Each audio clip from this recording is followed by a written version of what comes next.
I mean, these people, I want to say they only lost 2 games this year. They only lost 2 to games. New Iberia and St. Aug. And they just been on a roller coaster. Went undefeated in district. And people don't understand that's one of the toughest districts in the state. And they led by, a bunch of guys. But tonight, we got a special man on the line, Marvin Robertson Jr., A.K.A. Snoop, man, one of the best guards in the state. Yes. Snoop, are you there? What's up? Oh, there he is. Snoop, man, what's good, man? Appreciate you taking time out your busy schedule, man. I know y'all getting prepared for NAC of the Central on Friday in the jungle. But you took your time out, man, to call on FanView, man, and talk a little bit about the season and this roller coaster ride y'all been going through.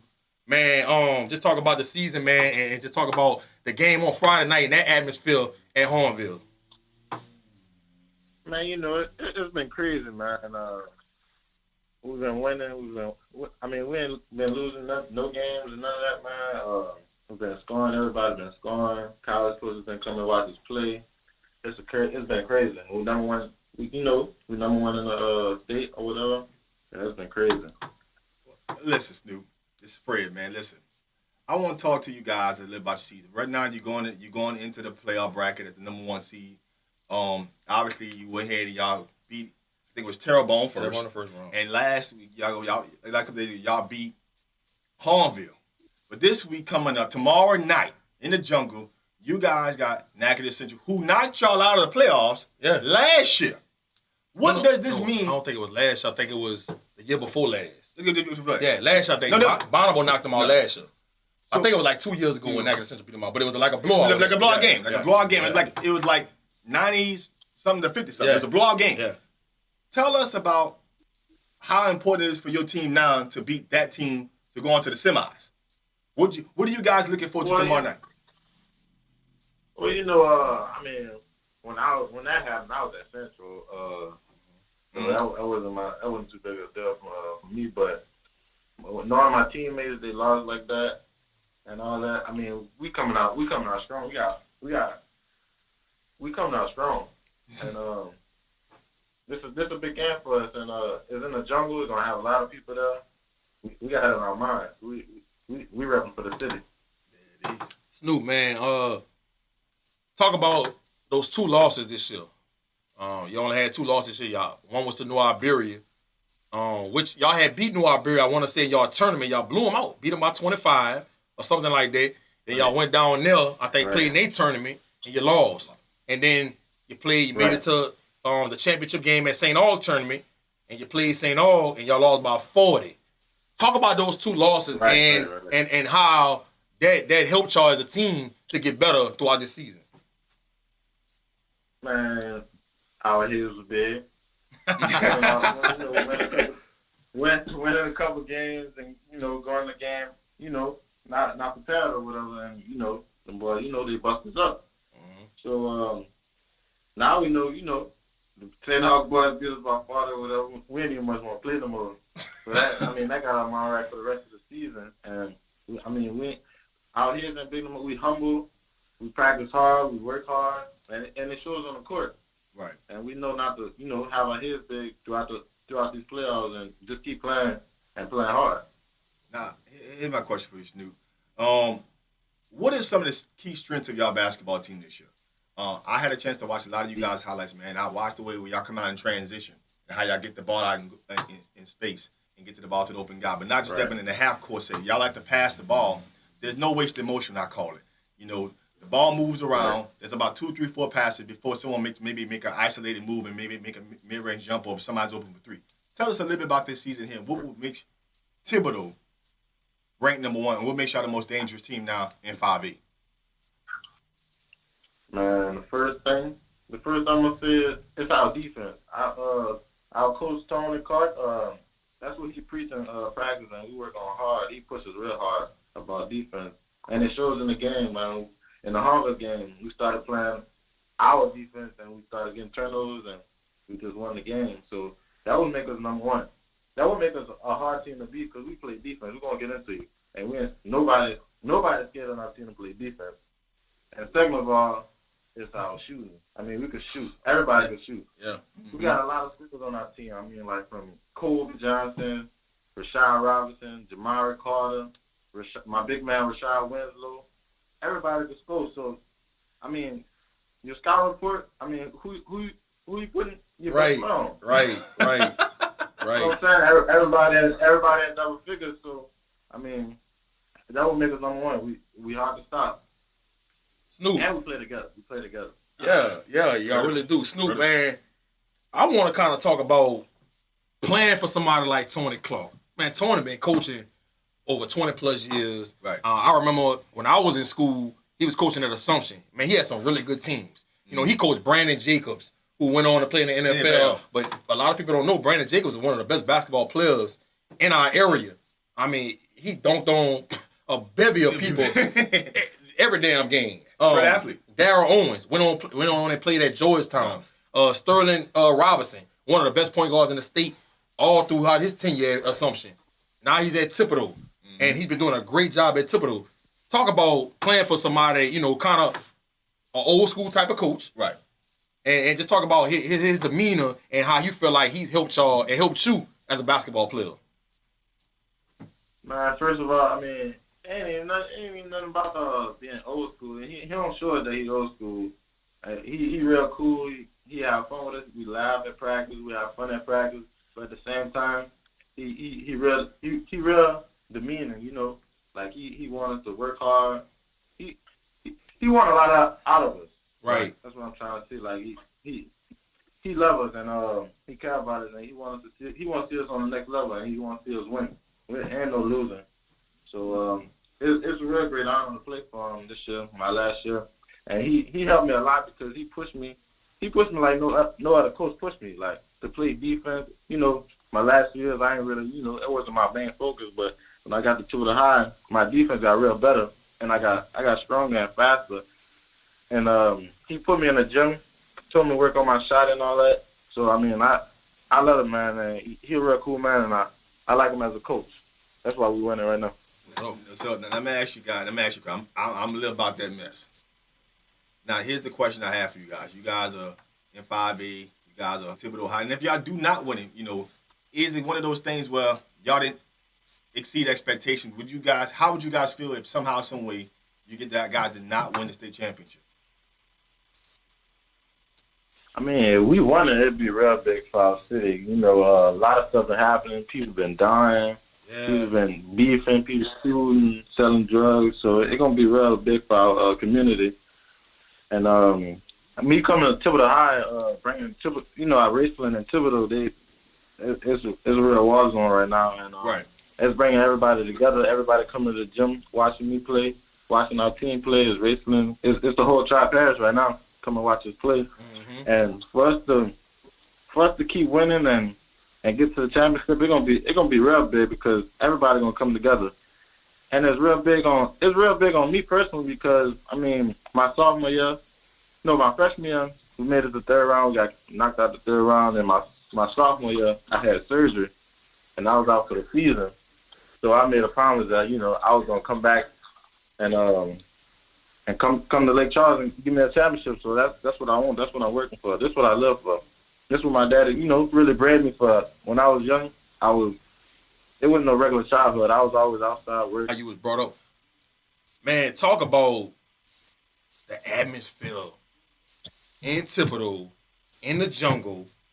When y'all got a home game, preferably, man, when y'all playing somebody in the district, have you ever seen anything like that? I know you've probably been in some high school games when you was growing up, but have you ever seen anything like playing at Thibodaux in the jungle on a Friday night or a district night? Fans in there crazy. You got people on the baseline. I mean, every play seems like it's a significant play. Yeah. Let's talk about, man, the atmosphere in the jungle, man, how it's so hard for people to come in there and beat y'all. Oh man, I mean, I don't even know where to get started at, man.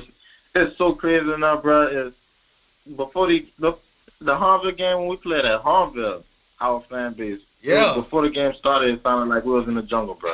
I'm telling you now. So to be in the jungle Friday on a Friday night, Oh yeah, it get real hectic. Everybody cheering, everybody out there, people dancing, people hollering, people hollering at the other team. So it's gonna be real hard for somebody to come in our house and win. Come on, man. Yeah. And that's what we live for. That's what my teammates live for. I told them, we got to keep our composure and play, but they feed off the energy. Right. Our fans give us energy. And that's what I love about that. So I went to AHL, man. When we played Thibodaux, that's what we looked forward to playing Thibodaux every year. Right. It's one of those games. When you play Thibodaux, when you play at Thibodaux, it's like it's an experience. It's an experience you can't even explain it. It's like when you're on that court because they bleachers is right up on you. When you taking the ball, like you got somebody behind you, like, boy, you better not make this shot. You make this shot, you ain't gonna make it out here. It's on the it's like an experience of no other. What do you think that stems from? What makes that atmosphere? What makes that community, that area come out and support their team like that year in and year out? To tell you the truth, I don't really know. I mean, I guess everybody a family at the end of the day. Everybody related. My mom from Thibodaux, and I got a lot of family from down there. I mean, everybody a family at the end of the day, and they come support, come support our team or whatever. And I mean, I don't know. I mean, it get crazy. I don't know. That's crazy. Everybody be out there. I mean, everybody. I see everybody. It's everybody. My cousins, I see friends, teammates. I mean, school people, all that. Teachers, everybody be in there. So, I mean, I don't know where it stems from, but I guess everybody family at the end of the day. And what's so crazy about it, like, leading up to the games, I'm talking about during the regular season, too. People be like, man, you going to the Thibodaux game Friday? You going to the Thibodaux game? Like, listen, it's like an event. It's almost like an event. It's an event. Listen, I went to the game when they played HL Bourgeois last year at Thibodaux. I'm like, man, you got to be there 3 hours early. Yeah. If I'm with a park. Yeah. Because if you're not, you're stuck outside. Yeah. I mean, it's an experience like no other. You got to be there on time. It's that jungle real. Yeah. That jungle is a real thing down there in Thibodaux. Now, Snoop, let me ask you a question, man. Going into your senior year, man, you guys are the heavy favorite. Winning and losing the championship, this is your senior year. This is all said and done. What do you think your game needs to work on for you to become a better basketball player? Maybe taking your game to the next level, to the collegiate level, if you're getting an offer or two. What do you think your game needs to refine and retune and get better at personally? Man, first of all, personally, is my strength conditioning. First of all, I mean, I got all the skills that I can shoot, I can dribble, I got the IQ, I can pass the ball. All that could get better, but my strength conditioning get right. I mean, get where it's supposed to be at, like how my dad used to tell me. I'll be a whole different player. I'm telling you now. I just need. If somebody take me in their home for the next level, and they get my strength and conditioning right, I'm gonna be a top player. I mean, if I get stronger and faster, it's gonna be real. It's gonna be real. It's gonna be real for me. Right. Because I could do everything else. I'm a deadly shooter. You better not leave me open. I could pull up at the mid range, and I could finish. Right. And I could play defense now. Coach Clark, drilled into my head. So strength conditioning, that's gonna be a main factor for me after the season over with. Right. Snoop, man. I kind of want you to touch on this because a lot of kids that's younger than you, that's coming up, watch our show. And you never know who you probably inspiring and who you probably can touch and motivate. And I want you to talk about that experience, man. Your ninth grade year, you bursted on the scene. I was at that game when y'all played Ruston at Central. And that game was crazy. And you played in that game as a true freshman. And, you almost looked like you was a senior, how you handled yourself throughout that whole season. And then you had the surgery your 10th grade year. It was a setback. And I remember talking to you, man. I think it was a jamboree. You was on crutches. And I saw you watching your team play and how much it hurt you. Just talk about all that adversity, man, that you had to go through after the surgery. Nichols had offered you. Nichols State offered you early on in your high school career. And then you had a surgery. So it was a minor setback. I know you was playing on the circuit. A lot of different things probably was going on. Probably was messing with your self-esteem a little bit. Just talk about how you was able to push through that, man. and get to the level that you at today? Man, it was a lot of adversity. I mean, I didn't cry. I didn't cry so many nights. I didn't wanted to quit basketball, and I didn't been down on myself so much at that time when I had surgery. There was so much stuff was going wrong. I couldn't play. Seeing my teammates play, AAU come around. I mean, I wasn't getting no playing time because I wasn't really ready. And seeing all the, college coaches, who was really talking to me, about to offer me and everything else. Right. After I got that offer, like go away and all that. I mean, it was real hard for me, and it was real hard for me. I cried. I cried a lot. I ain't gonna lie. I mean, I can imagine. I thought about quitting basketball and everything. But my daddy talked to me.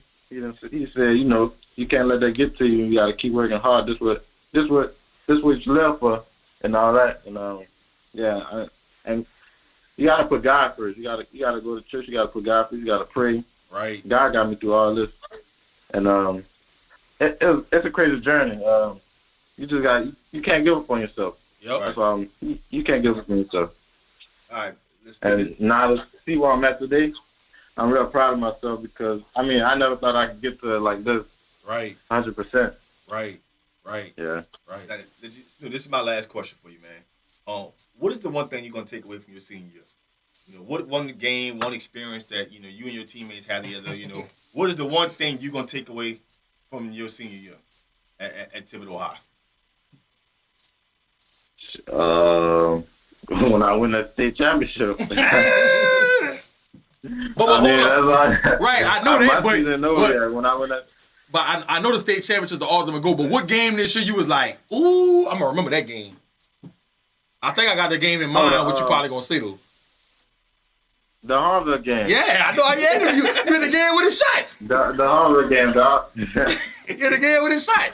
That was a crazy game. Yes, when I made the game with a shot to stay undefeated in the district and win the district, that's a game I'm gonna keep. I'm gonna always remember, dog. Right. I love my dudes, bro. Hey, it's a real family down there at Thibodaux. I can tell. We're a real family. We all do stuff together. We hang out. We go to movies. We hang out at each other's house. I mean, it's a real family.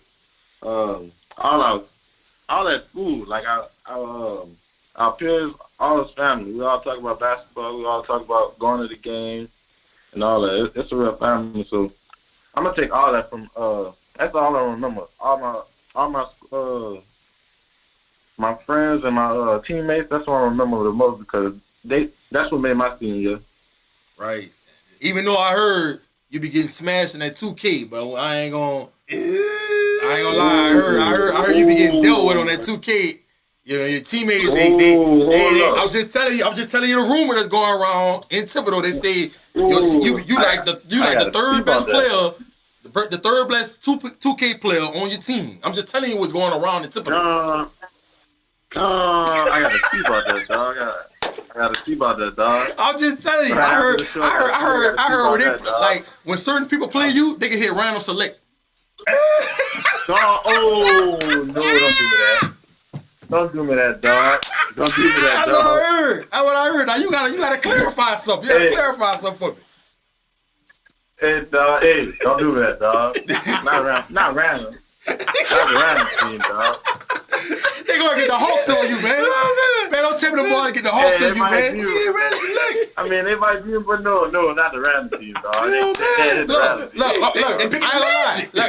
the elephant in the room. I'll just let you know. Kyron, and Kobe said, like, you be getting messed over in that too. I'm just put it out there. Oh, Kyron and Kobe. That's what I heard from them too. About that, dog. Kyron, he cannot mess with me. He cannot mess with me in no 2K, no Madden, no none of that. That's all I'm gonna say. That's all I'm gonna say. But you know what's crazy though? Can't none of y'all see me. Come on, G. Snoop, listen. Whenever you're ready, send me a game of tag. We can play online or we can play in person. It don't matter. Just let me know, cause I'm like that. Come on, G. I'm like that. Come on, G. You don't want that. I'm like that. Look, like y'all saying, Thibodaux, I want all the smoke. I want all the smoke. Oh, all right. I see how it is, dog. Hey, I'm telling you now, G. You got it coming for you, dog. Oh, well, hey, look, You know. I got one for you even better because I know y'all gonna win tomorrow night. I'm gonna be in the building early. Let's get it. There's a comment or two that you got to be in the building. Matter of fact, I gotta call Tony after I leave the show, man, because I'm trying to get some behind the scenes footage with y'all before the game, after the game. It's gonna. I feel like it's gonna be a big night tomorrow night. But I'm gonna do you one better. I'm gonna be in Lake Charles when y'all are on there. I'll come to your hotel room and play you. Ooh. Random select. And I'm bringing my own controller. That's how you feel, I'm bringing my own controller. Random That's how you select. feel? That's how I feel, Snoop. Come on, bro. Come on, Trey bro. Young. Come on, bro. Not random select on me, dog. But look, Not random select on me, dog. nah, I'm getting the Rockets. I'm telling you right now, I'm in the Rockets. Straight up. I'm just letting you know. All right. You got Straight up. But my last I question. can play anybody, me. We gonna see. Hey, look, I will put you on social media. I'm gonna tell you. I'm gonna take a picture of the school, like the Thibodaux fans do when y'all beat somebody. They take a picture of that school. Nah. I'm gonna take a picture of me and your school and I'm put it on social media. I'm gonna tag you in it and everything. I'm just letting you know how I get down before it happened. God, that's how you feel. Yeah, man. Look, I troll. When I win, I'm a troller. That's what I do. I always been like that. I'm gonna show you, dog. I'm gonna show you better than I can tell you, dog. Oh God. But Snoop, man, my last question for you before we let you go, bro. I know you got to get ready to watch a little more film on Nagga the Central and run all them different sets that they run. Yeah. But man, I want to talk about. I want to talk about this though, man. In this day and age, we see a lot of kids growing up in single parent homes with just the mama involved. Yeah. And I remember meeting you in your 9th grade year, man. Your dad had been so heavily involved with you. And from the stories I heard, he been with you since you've been playing basketball, since you was able to dribble a basketball.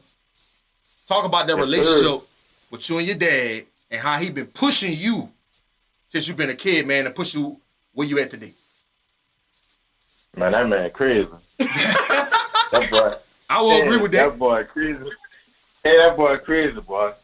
I'm telling you now, that boy crazy. But I love that dude, dog. Hey, that's who made me the person I am today. He pushed me hard. Pushed me hard as a child to become a great basketball player. He pushed me in school. I mean, I got so many whoopings, discipline. Hey, I love that dude, man. I mean, he still talks to me today. He talks to me every day about basketball. Right. And he ain't missing a day talking about basketball. Right. About life and going to college and having good grades, and he talking to me about girls, all the stuff you can think of. He talked to me about it, and that's what I love him about. That's what I love about my dad. And he a real great dude. Even though he might be crazy, he a real great dude. Right. You know what I'm saying? Right. I love him, Pop. Right. I know he was telling me the other day. He was saying that he wants you to major in mechanical engineering and things of that nature. So Yeah. that just let me know right there that y'all relationship is bigger than just basketball too. Right. Yes, sir. Yeah, it's way bigger than basketball. I mean, as my dad, and he loved me. He want to see me successful in life. No matter what it is, he just want to see me successful and be able to take care of my kids the way he wasn't supposed to. I mean, he wasn't. Right. Financially, and when we were doing bad, and he don't want that to happen for me and my brothers. Right. That was up, man. That was up. Well, Snoop, man, look, I appreciate you coming on the show, man. I will be in the building tomorrow night in the jungle, man, bright and early. Man, put on for the city. Put on for the jungle, man. I don't think Nagga the Central, I don't think they understand what they about to get themselves into tomorrow night, man. I don't think they understand, dog. Yeah, they don't understand. I don't think they understand what they're coming to, dog. At all. I mean, at all. They might have played them down there. Yeah. They don't know. Hey, I don't think they understand what they're coming to right now, dog. I already know. They're probably trolling tonight. I need you to understand. We live on Twitter. They're probably trolling. You know the last playoff game. We won by 2. So right. I think they sleeping on us. Yeah. So, we number 1. Yeah. And we 17. Yeah. So I think they sleeping on us. But that Harville, that's a great team. I didn't look at it like they was 17. Right. I feel them. I've been around them, but them boys like that. They can beat anybody in the state. Exactly. So I mean, I think they sleep on us, dog. Yeah. And I think they sleep on this number right now, dog. Yeah. So they better have it on their mind because I got it on my mind. Yeah. I can't wait to see the performance tomorrow night, man. Like I said, I'm gonna be in the building, man. Good luck to you and your team. Good luck to the whole Thibodaux Tiger Jungle Nation that's gonna be in the building tomorrow night, man. I know it's gonna be epic. Yeah. Man, I can't wait to see y'all cut them nets down tomorrow night, bro. Thank you, dog. Appreciate everything you're doing for us, dog. There it is, man. It is. Marvin Robertson, man. Marvin Robertson. A.K.A. Snoop, man. Snoop. And look. Hey, I'll let y'all, boy. All right, boy, be cool. And man, look, man, like I was saying, man, you know, to see that kid go through what he went through, man, he was one of the best players on his team his 9th grade year. Yeah. You know, he was at Central of Fush. He transferred to Thibodaux. When he was at Central, he was one of the best players on his team as a 9th grader. Right. And then he had that surgery his 10th grade year, bro. And I remember seeing him, bro, like I was telling him, at that jamboree, on them crutches. Right. Man, you could. It almost looked like he had lost somebody close to him. Right. Like a close family member. That's how hurt he was watching his team play, knowing he couldn't play for that whole season. Right. And to see him overcome that adversity. Right. And see where he at today is a testament to him, man, and his will. And the thing about it, he's going to play on the next level. A lot of different college coaches that I've talked to. He'll get his opportunity. Yeah, he's gonna get off. He'll get his opportunity. They are on the verge of getting ready to offer him. You know, a lot of people just had questions about coming out the surgery. How he was going to bounce back and things of that nature. Respond. But he's done that in a major way. There's no doubt in my mind this kid going to be playing college basketball next year for free. And you know what I'm saying, getting his education paid for. So, man, I can't wait to be in the building tomorrow night to see Snoop and the Thibodaux Tigers take on Natchitoches Central, man, and cut them nets down. Now, they kind of touch up on 5A before we go to break. Yeah. You got Ponchatoula versus Bonneville going on tomorrow night. Also. I think, you know, look, a lot of people know about Ponchatoula. Ponchatoula got a pretty good team. They beat Madison Prep this year. Mm-hmm. Yeah, I covered that game. Do not sleep on Ponchatoula. Bonneville, I do think Bonneville is the better team, top to bottom. But do not sleep on Ponchatoula in that game. But I do got Bonneville. Here's the game here. Walker versus Landry Walker. Listen. That's the game. Listen, I wish I could be in two places at once. That's the game, G. That's the game. Listen, Jalen Cook, Ryan Thomas, going against Shadine, Green. That's the game. And DeWine Griffin. Oh, my God. Isn't it fair to say whoever wins this game could end up in the state championship 5B? Is that fair to say? Listen. But no disrespect to Washington and no disrespect to Washington and Dutchtown. Good team, good program. Don't get me wrong. But I think the winner out of Walker and Landry Walker is in the state championship. You're in the state championship. You're gonna either play Thibodaux or you're gonna play Bonneville. One of them. Okay. That's gonna be an epic matchup with Walker and Landry Walker. Man, I wish I could believe in two places at one time. The Jalen Cook Show. Let me tell y'all something. I'm gonna say this before we go to break. If you haven't watched Jalen Cook, you need to go on YouTube and type his name in. He's like that. He's like that. A junior, and not only is he great in basketball, he's phenomenal in football too. He got multiple offers in both sports. And guess what? He only sitting at about 5'11", maybe pushing 6 foot. But he's like that. I think Jalen Cook is arguably one of the best athletes in the state, regardless of class. He's that great. I think he's a kid that his ability to be able to take over games is something that you just don't see all the time on a high school level. He has that will to win. Right. His personality and the way he goes about preparing for games, it's infectious over his teams. Right. And that's why you saw them beat Landry Walker in the state championship last year. This is a rematch of the state championship last year between Landry Walker and Walker. But you know, Coach Bird, they got revenge on their mind. What? Shadine. What? Green. Do they? DeWine Griffin. Do they? You best believe they going and Walker tomorrow like this. Y'all took some from us last year. We jam. We here. Y'all not gonna beat us this year. So I know they're gonna come in with that kind of mentality. It's a game, man. It's gonna be a game. It's gonna be a game. But look, Jalen Cook, it's on the mind. He's gonna be on his mind. It's gonna be on his mind. It's gonna be on his mind. It's gonna be on his mind. So we gonna see. Like I said, I wish I could be in two places at once. Well, listen, y'all don't go nowhere. Listen, stay tuned. When we come back from break, listen, we're gonna get to the Celtics.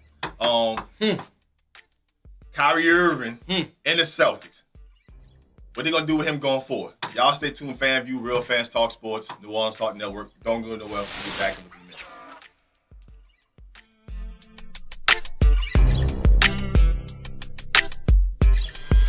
Hey yo, what's up? It's your boy DJ Slick Daddy. This DJ Slick 514. And of course, I'm your girl, Black Coco. Tune into the Live Line, New Orleans Talk Network, every Tuesday, 7 to 8:30, with all the trending topics. And you can also check out my mix, DJ Slick Mix Part 1 and 2.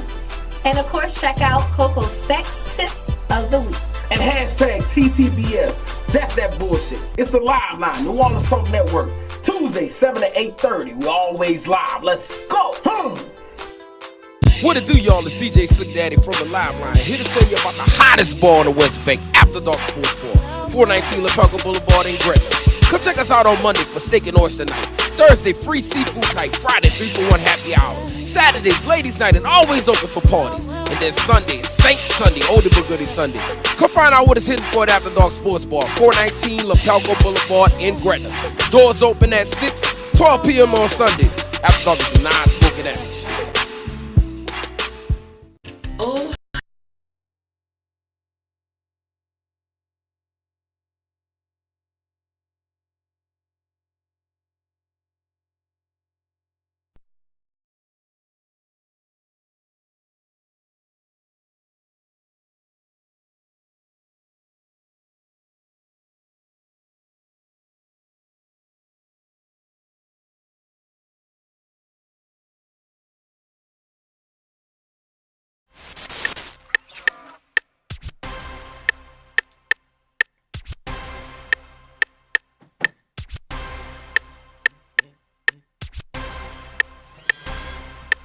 Well, what's up, about it? FanView, Real Fans Talk Sports, New Orleans Talk Network. Listen, that's a great interview. Yeah. Thibodaux, Yeah. high school. Yeah. Marvin Robertson Jr. Marvin Robertson Jr. A.K.A. Snoop. They got a big-time game tomorrow night down there in the jungle. Listen, I'm rooting for them guys to get to the state championship. I'm not going to lie. I like to see them and Landry Walker. Can you? Ooh. I like to see them and Landry Thibodeaux and Landry Walker? Landry Walker. I ain't gonna lie. Thibodeaux and Landry Walker or Thibodeaux and Walker. I would not be Not disappointed. disappointed in one of those two. I would love to see that. Yeah. That's box office. Ooh, Lord. Listen, I think Thibodeaux would pack that Lake Charles Coliseum. I think they can. I think they would pack that like Coliseum. They get to that game. Yeah. You can They gonna have all the nosebleeds packed. Yeah. That's how much they gonna support the whole tri-parish in the Yes. building. Yes. The whole tri-parish. Yes. Everybody. They be in the building. Yeah. There's no doubt about it. Yeah. Now, for people who don't know, the Boston Celtics right now are currently actually ranked in the NBA. If you start looking at, They fit. they're fifth Yeah. in the Eastern Conference. They have lost their last 5 consecutive games. You got players such as Marcus Smart stating that we're not playing together. We got Brad Stevens saying that we taking shortcuts on defense. People go check out my FanView Live. I did a video about the interview with Kyrie Irving and how disappointed I am with him as a player. And his tone, the way he was asked questions like as if, God, y'all don't talk about this stuff at all. Right. Should the Danny Ainge and ownership going forward, do you continue going on with Kyrie Irving, or you call this experiment you whiffed, you move on with Terry Rozier, and you figure out what you have? What do the Boston Celtics going forward go with Kyrie Irving? Because he's back from injury. The past 5 games he's come back from injury. They had lost 5 consecutive games. Where do you go from now if you're the Boston Celtics with Kyrie Irving? Where you at GSportz? Kyrie Irving, phenomenal talent. One of the most talented players in the NBA. Would never dispute that. But Kyrie Irving does not fit what Brad Stevens and the Boston Celtics want to do. We agree. We agree. Think about it. The proof is in the pudding. They was the number 1 team in the East last year. Took LeBron James and the Cavaliers to 7 games Without him. Was close to winning that game. Game 7. Now you're 5th in the East. With Kyrie back, shouldn't you be a hell of a lot better than you was last year? Facts. I think not. And it's all because Kyrie Irving's mentality. Kyrie Irving has a self mentality. What I mean by that is Kyrie Irving wants to win, but he wants to win on his terms. He wants to win with him scoring 35, with him taking over games in the fourth quarter, with him having the ball in his hand. He's shooting majority of the shots in the fourth quarter in the second half. Agree. That's how he wants the game to go. He doesn't want to win if he's scoring 12 points, but we winning. That ain't how he want to win. And I think that's hurting the Boston Celtics. See, last year, it was more of a sharing. Look, I don't care if you get off. I don't care if you get off, as long as we win. Right. Because you seen that last year. Tatum might score 25 one game. Then Jaylen Brown might score 25 one game. Right. Then Rozier might score 25 one game. Right. Horford might score 25 one game. Like, it was almost like we don't care who gets off as long as we win. Right. And Brad Stevens did a good job of, getting that team to buy into his system. Yeah. And fit what he wanted them to do. And that was the reason why they was the number one team in the East. And that was the reason why they took LeBron to 7 games and almost punched their ticket to the finals. Correct. This is what they got to do with Kyrie Irving going forward. If I'm Danny Ainge, I'm letting him walk. Ooh. Listen, save some money on the books. Let him walk. Let him walk. Because if you really want to win a championship, if that's truly your ultimate goal, and if I know Danny Ainge like I think I know him, that's what he wants to do. Yes. You let Kyrie Irving walk. Now, you're probably going to get a lot of flack for me, but you go get better by still trying to acquire Anthony Davis. Right. Okay? Either you implement Terry Rozier in the starting lineup, or you take one of them lottery picks that you got and you go draft Ja Morant from Murray State, who I think is arguably the best player in this draft. We agree on that part too. Because I know Zion is supposed to be consensus number 1, but I'm not so sure that he's going to be a better NBA player than Ja Morant. I don't know. But I know far as ticket sales and all that kind of stuff, you probably got to take Zion number 1. But Ja Morant is my guy in this draft. That's who I'm focusing on. If you Phoenix, you take Ja Morant because he's a better fit. Yeah. Because he's the point guard. If I'm Brad Stevens and I'm Danny Ainge, I'm having a meeting. Look. Right. Brad Stevens already came out and said it. It's challenging to coach somebody like Kyrie Irving. Yeah. I wanna say this. Okay. The proof is in the pudding, like I said. Over the last 6 games, they're 0-6 with Kyrie. Yeah. They just lost the ball. They lost to the Trailblazers last averaging 106 points a game, minus 8.7 points per game differential. Right. The 6 games without Kyrie, without him. It was 6-0. 6-0. Averaging 115.7 points per game, plus 13 points per game differential. Yeah. The writing's on the wall. The writing's on the wall. He was number 1 in the East last year. Took Brown to 7 games. Do I have to keep saying it? And the 6 games without him. That's what you did. Right. So, Danny Ainge, all season come, let Kyrie Irving walk. If he won't go to New York, let him walk. That's what Jason Terry just said. Let him walk. Kyrie to the Knicks. Let him walk. With AD. Let him walk. Let him walk. Man, that's how I feel about Kyrie, man. Kyrie is one of them players that he needs to be on a team that has no real aspirations. Okay. Kyrie needs to be on a team like the Suns, the Nets, the Bulls, Orlando, the Kings, Orlando. Kings got some. The Hawks. It's not NBA team. The Hawks, the Timberwolves. Gotcha. People like that. He needs to go to teams where he could just go and do whatever the hell he wants to do. Shoot crazy shots with 3 people in his face. And be the selfish player that he wants to be. Right. And put up all the numbers he want to put up. That's the kind of teams he needs to go on. If he's going to be on a team that has aspirations to winning the championship, it ain't going to work. Now, people are going to say, okay, yeah, he's the real reason why LeBron got a championship in Cleveland when they beat Golden State. Okay. That season, yes. What? I'm not going to sit here and act like Kyrie didn't play a big factor into them beating Golden State. Right. Let's be real. Let's keep it a band. What up, LeBron James? You don't get there. You're not even in that game. You don't even scratch the surface. You're not even in the game. Okay? And I'm gonna follow that up by saying Kyrie Irving was in the NBA 3 years before LeBron came back to Cleveland. 4 years. Excuse me. Never touched the playoffs. And the East was terrible. .com. Before LeBron got done. You couldn't scratch the surface of getting into the playoffs in the East, but you supposed to be a franchise player? Stop it. Now, Chris Price says this. Kyrie wants to be back with LeBron, and P.J. Bronson, they're going to let him go. As a team, their ball movement is better without him. He does not fit the Brad Stevens offensive style. I wouldn't argue with P.J. Brown on that one.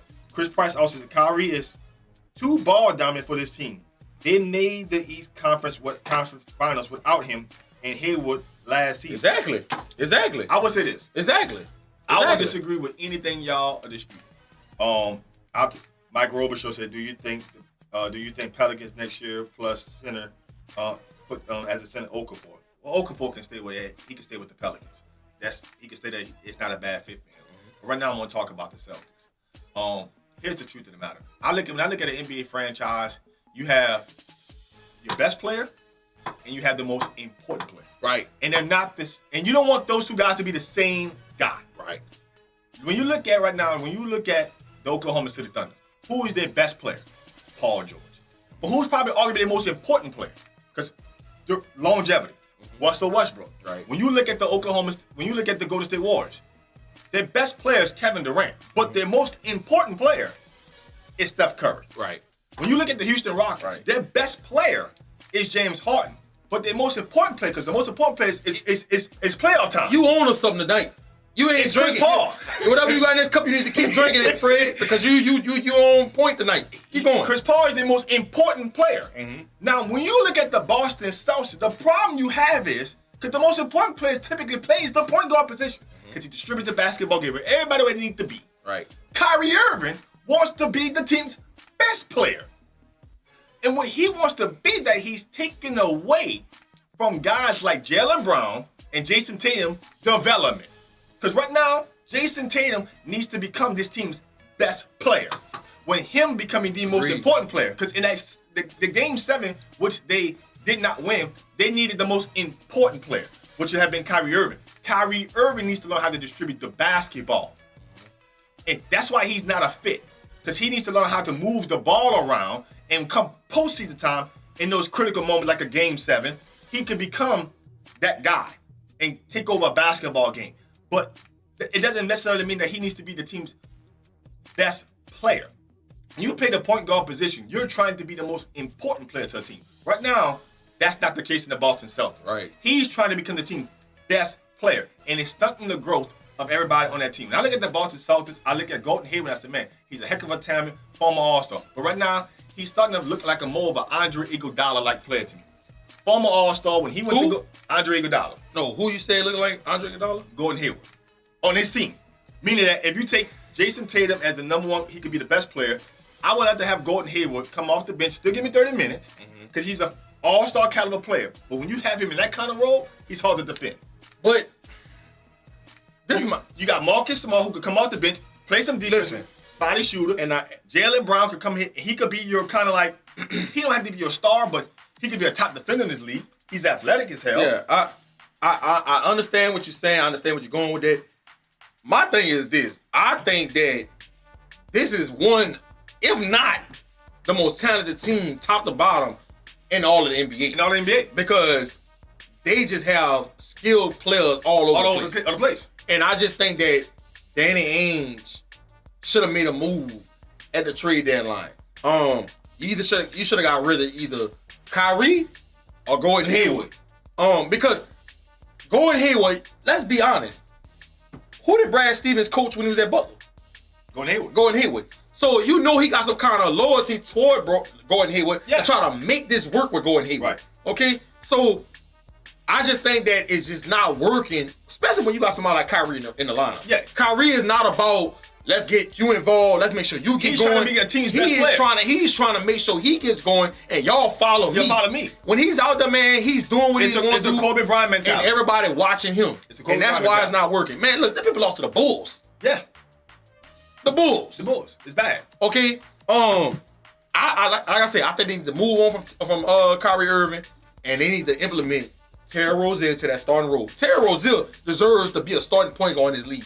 Yeah. This kid has all the ability to be one of the best point guards in the league. Now, do I think he's going to be on a Westbrook, John Wall, Kemba Walker type level? No. But I think he'll be right under that. I think he'll be a second tier type of point guard in this league. I have him better than a lot of other starting point guards in the NBA. I have him better than guys like Reggie Bullock and stuff players like that. He needs his opportunity. And if the Celtics truly want to go contend for a championship against the Warriors and the Rockets in that West, you got to get rid of Kyrie. You got to let him walk this offseason, because all he's going to do is keep your team back. You're gonna hurt the development of Tatum and Jaylen Brown. Yeah, Jaylen Brown and Tatum are two players that I think can be all-stars in this league. Yeah. Tatum has the opportunity to be a superstar in this league. He could be a top 10 player. Tatum. I think so. He could be a top 10 player. I think so. And with Kyrie Irving as your point guard, he is stunting that growth. Yeah, I love Kyrie Irving. I'm a big fan of Kyrie Irving. He is. But the problem is he wants to be a team's best player. He is. And that's not the role he needs to try to consume. Kyrie is trying to take the role on being the team's most important player and letting these two other guys develop. Kyrie Irving doesn't play winning basketball. It's the same problem I have with Russell Westbrook. It's the same problem I got with my own player on my own team that I root for, James Harden. You cannot win a championship. And I know people going to say, well, you got a ring. You got a ring because of LeBron. Let's be real about this. Yeah, you hit some big shots in that finals. Yeah, you played a big factor, but you got there because of LeBron James. LeBron James averaged a triple-double in that finals. Yeah. But that's neither here nor there. Kyrie is a phenomenal talent. Yeah. But he doesn't play winning basketball. He doesn't make his teammates better. He's out for me. He throws his teammates under the bus. He's not a good defender. He's not. He's a flashy player. I like him. But and when you I think that's what people get caught up with. People get caught up with watching him play with all the dribbling and the flashy moves he making, the spectacular acrobatic layups and the step back jumpers he making, how you make you stumble and fall. Don't get caught up with all of that. Watch the game. Watch the game. Watch the goddamn game. He doesn't play winning basketball. If I'm Danny Ainge, let him walk. Let him walk and make your team better by going and get somebody like Anthony Davis or going and get another big-time free agent. Shit, I'll try to even shoot my stick at KD. I don't know. And P.J. Brown says Kyrie is going to LA with Bron, and they will recreate what they had in Cleveland. He was there to pretty much, so Bron didn't have to do everything with initiating the offense. I really don't understand why he left the Cavs, but it was a perfect situation for him. Bron really let him play his game. Chris Price says Kyrie is not a traditional point guard. He's a scoring PG. That's why they can't close games as of late. Okay, Steph Curry is a scoring point guard. Yeah. Huh? So what you saying? What you saying? Here's the problem with Kyrie. The majority of the league has scoring point guards. Yeah. They don't. The only traditional point guards they have in the league is probably Rondo, Chris Paul, John Wall when he was healthy. Conley.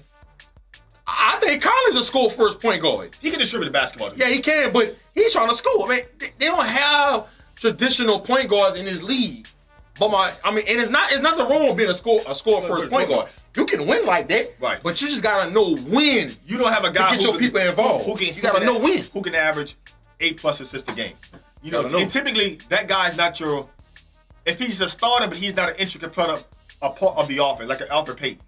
Like he could get you 8 assists a night, but he's not a person who will get you 8 assists and 15 points. He's gonna get you 8 assists, and every now and then you'll get a 12 or 15 points out of him. But for the most part, you're gonna have either a scoring point guard or a guy who can get 8+ assists. But typically, you don't get both. The only guy right now who's really doing both to that caliber is Chris Paul can get you 18 and 10, and Westbrook. Westbrook not traditional point guard, but his effort, the way he plays at a high motor, he can get you 10 assists, 20-some points, and 10 rebounds because he's averaging a triple-double. He's not your former traditional point guard. You know, he's not really setting people up, but you can't dispute the fact that 10 assists is 10 assists. You know, so you don't really have that guy in today's NBA. It's a little different. They spread. Those guys now are about spreading the floor and shooting threes. And I'll say this: even when Kyrie do get multiple assists, it's misleading. It's almost like Westbrook assists. It's like It's by default. The ball's just moving around. No. It's about I'm pounding, and somebody let me throw the no look.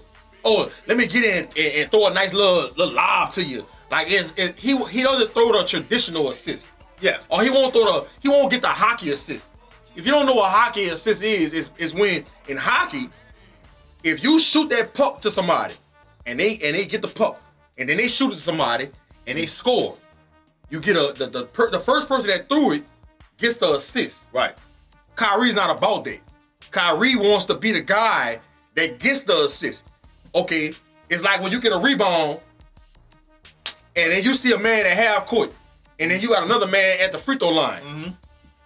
Instead of him throwing to the man at half court and then letting him throw it to the man at the free throw line for the layup, Kyrie gonna be like this, nah, watch out. Pound. Uh-oh, no look. Right. That's what Kyrie game is about. He's all about the flash. Great player. Do not misconstrue what I'm saying. I think he's one of the most talented players in the NBA. I have him as a top. He's a walking bucket. Yeah. But he could never play on my team. Never in a million years. Now PJ Brown says this: traditional point guards are dying. You got to see a scoring PG that can distribute the ball, that knows the difference of the times where they need to score from. They need to get him. They need to get more team involved. And Sean Nelson said, if Kyrie walked, the Celtics don't have much left after trading half of their team for Davis. Kyrie walked, I can't see them getting Davis. Which I can understand that point too. I'm not trying to trade for Anthony Davis if Kyrie Irving walks. But that's no. If I'm the Boston Celtics, I don't think Anthony Davis, as your team is currently assembled, helps you get over a hump. You trade too many assets to try to get it. I think you stay intact.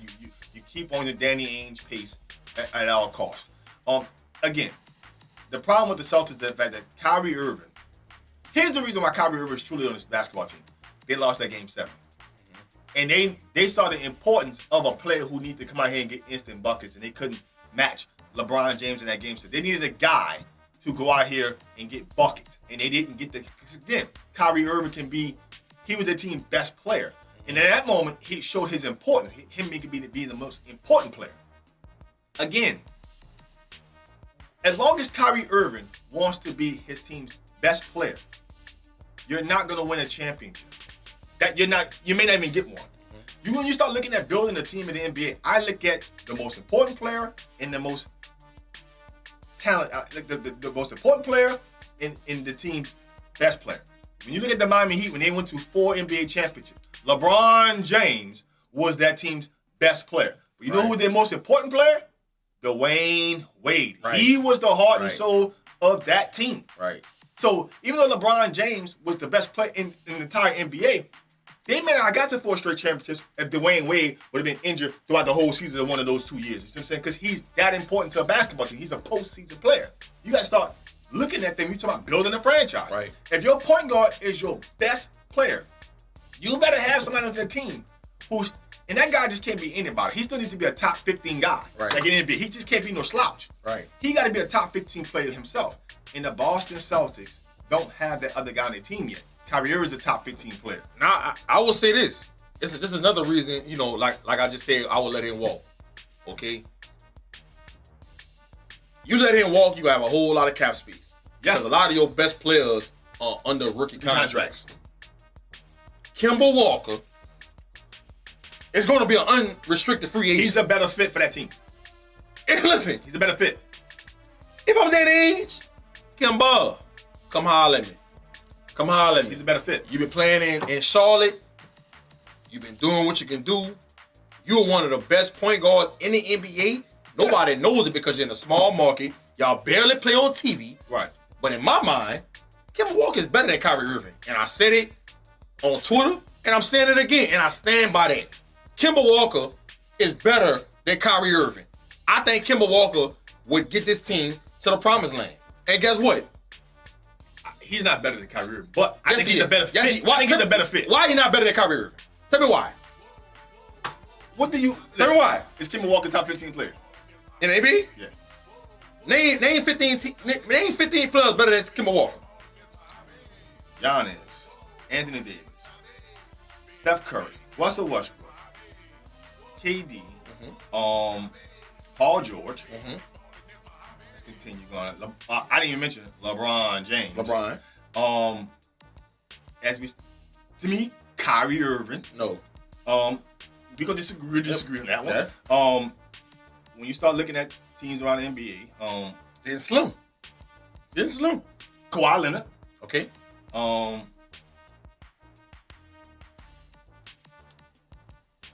Steph. I wouldn't say Klay Thompson, but he's a heck of a better shooter. Clay. That's what That's arguable. I mean, Arguable. it's Arguable. yeah, Because it's arguable. Clay's been in the winning situation. You don't know what he's like in the non-winning situation. That's arguable. That's arguable. His top 15 plus. You can't even think. You can't even think. You I can't like even the think. Joel Embiid. You can't. I'll take that one too. That's his name by 12. No, that was about 9. Okay. That's about 9. Listen, the bottom line is this. Okay, Kemba Walker is a player that will fit Brad Stevens' What about system. your boy, John Wall? Kemba Walker is over John Wall. Okay. John Wall took a step back. I don't know what's going on with him. He let his health grow. He don't get a line no more. I don't know what's Solomon Hill syndrome? My dog John Wall just fell off. He fell off. But Kemba Walker is a top 15 player in this league. I think he would be a great fit for the Celtics. And I think he would save them more money opposed to if they was to keep Kyrie Irving. And guess what? Klay Thompson is a free agent too. Now I know a lot of people think that the Lakers gonna throw some money at him. He might go to the Lakers. But I think Danny Ainge and Brad Stevens could have a good talk with Klay Thompson and have a great opportunity to lure him to Boston. Can you imagine this? Okay, let's talk about this. Okay. You trade Tatum, Terry Rozier, both of your lottery picks for Anthony Davis. You bring in Kemba Walker, and you sign Klay Thompson. That's the best team in the NBA. Now, I think that's something that Danny Ainge needs to really consider. That's the best team in the league. Okay? All right. So let's talk about if you can't get Klay Thompson. DeMarcus Cousins. He's going to be a free agent. Okay. Let's get DeMarcus Cousins in here.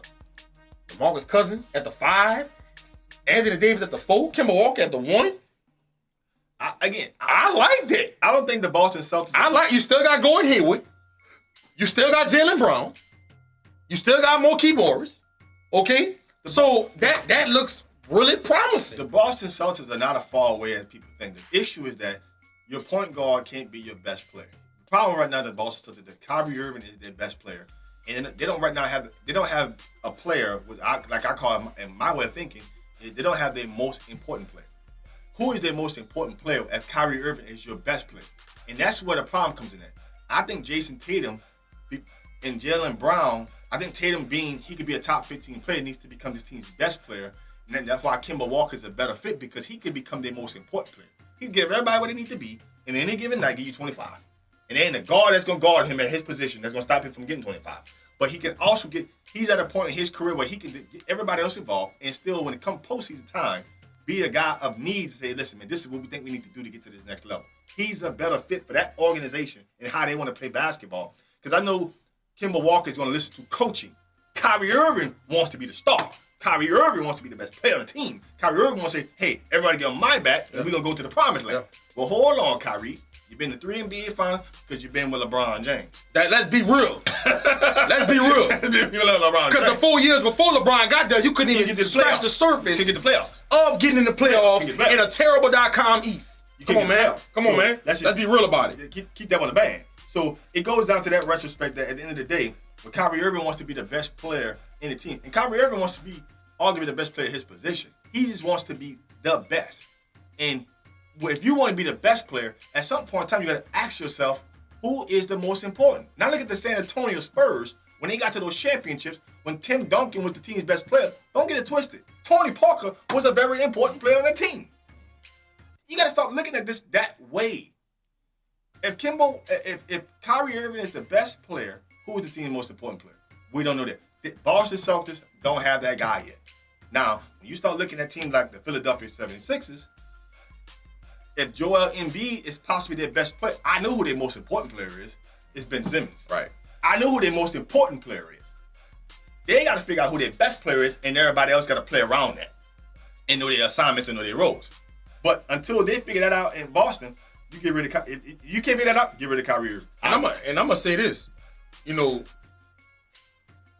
I put this on Twitter and everybody like, gee, what the hell you think about Kyrie Irving to run circles around Kemba Walker? But listen, Kemba Walker's a better. If the playoffs started today, the Hornets would be in the playoffs. Okay? Mm-hmm. Kemba Walker is doing a great job considering the roster that he has at his disposal. Correct. Marvin Williams, Batum,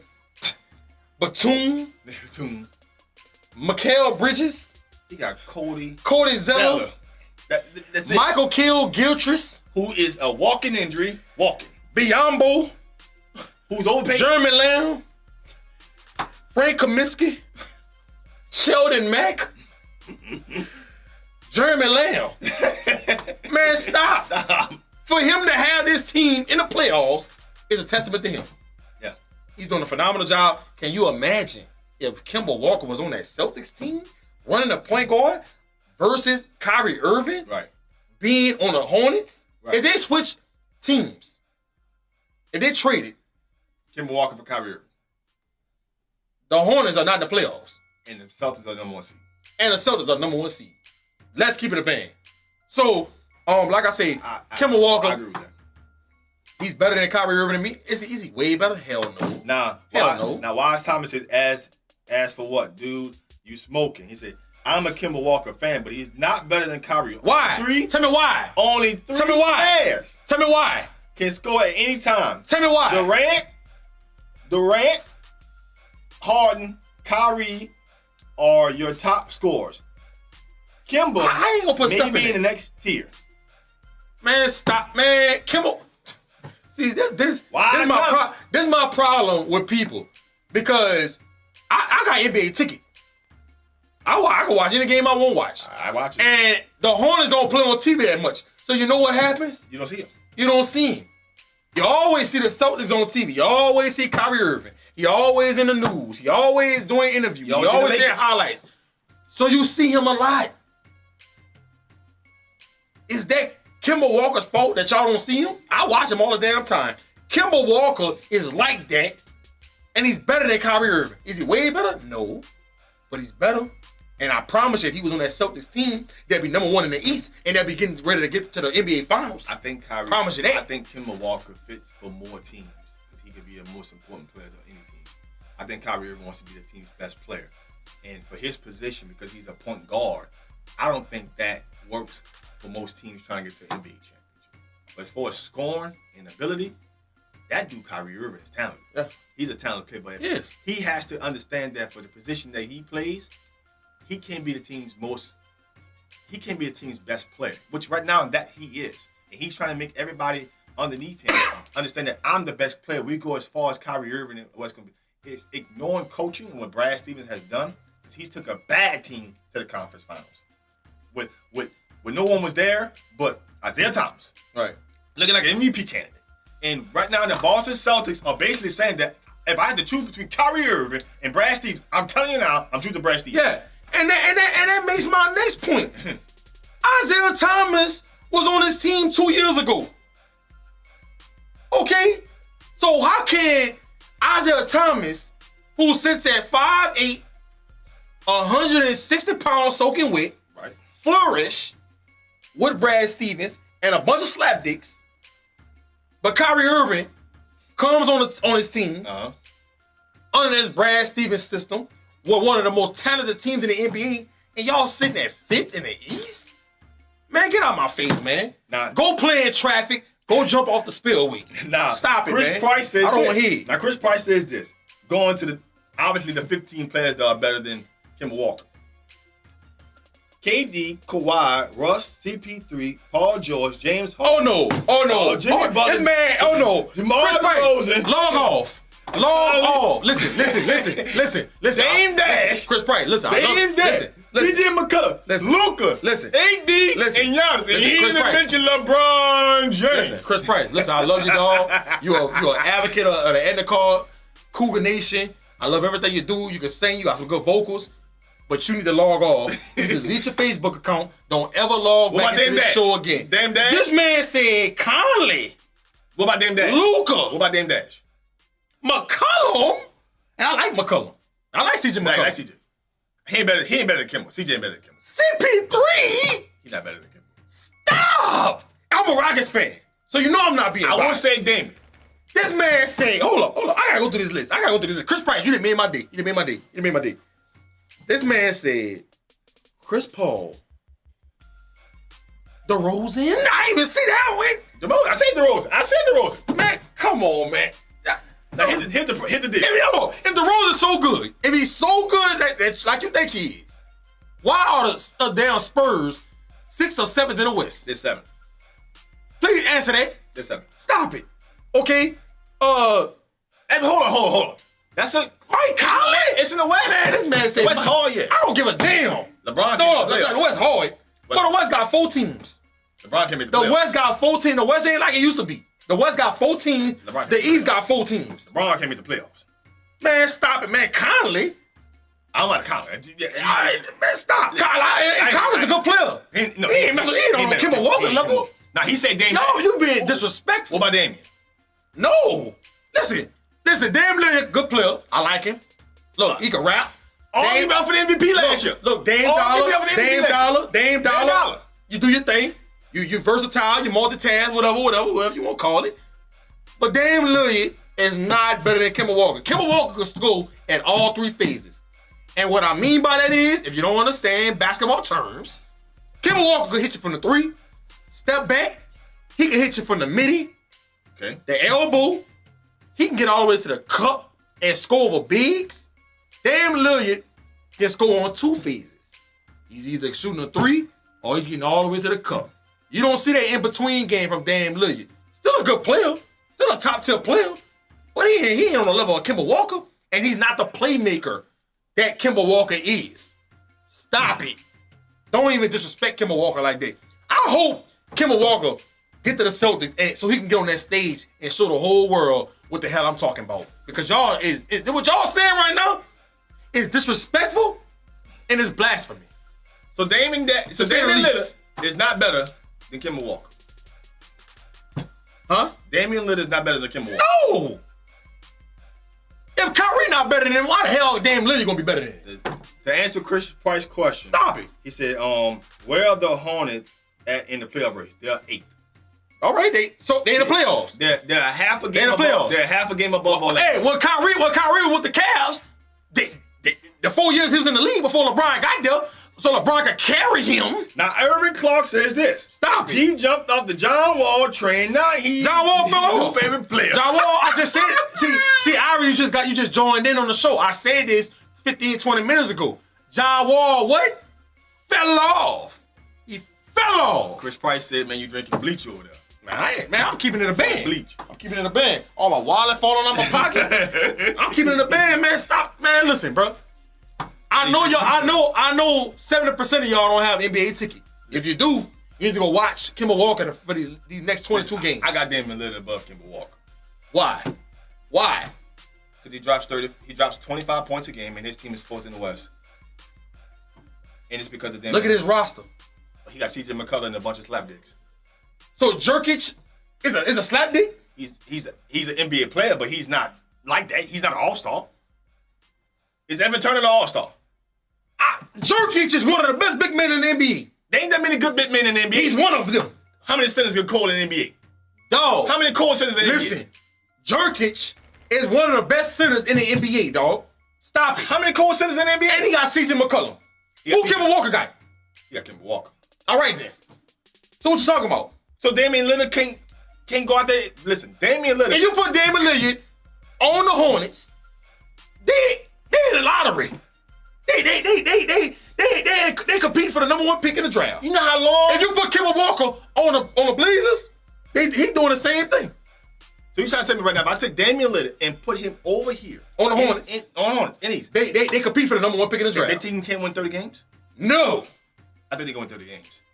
They can win 30 games. No, I ain't about to do all this math and all that because I'm not good in math. But 30 games, what does that mean? Does that mean you at the bottom of the East? What does that mean? That means the Hornets won 28 games and they're in the playoffs right now, as we speak.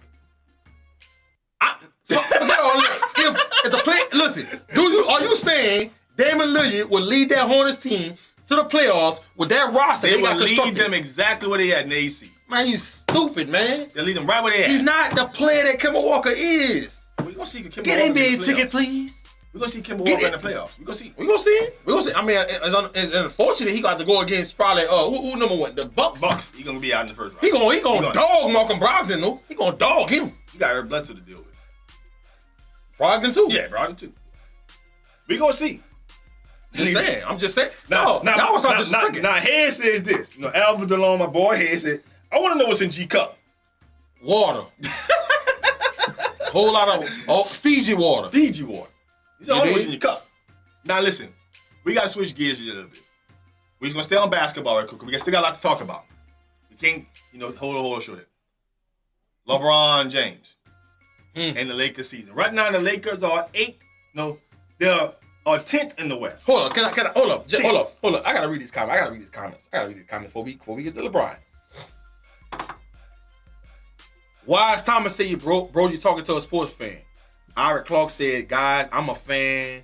I'm fans of Don't Fall Off. See how whatever. Good. Gerald Willis says Kemba Walker the truth. Right on. Mm-hmm. Wise Thomas says Kemba the truth, but they under 500. Man, look, do you see his roster? Chris Price, Alvin DeLone says, I want to know what's G Cup. Gerald Willis came back and said, Lillard is a shooting guard to me, not a point guard. Kemba is a true point guard. Agreed. Keep going. All right. Now, we got to get into a little more NBA because we got some other subjects to talk about. The Lakers right now are 10th in the West. Yeah. Not an easy. Now, Wise Thomas, you a trip. You got all the excuses in the book. They're 3 games behind the 8th spot and the 7th spot. Cause right now, the 7th and 8th spot is still controlled by San Antonio and the Clippers. They're both atop.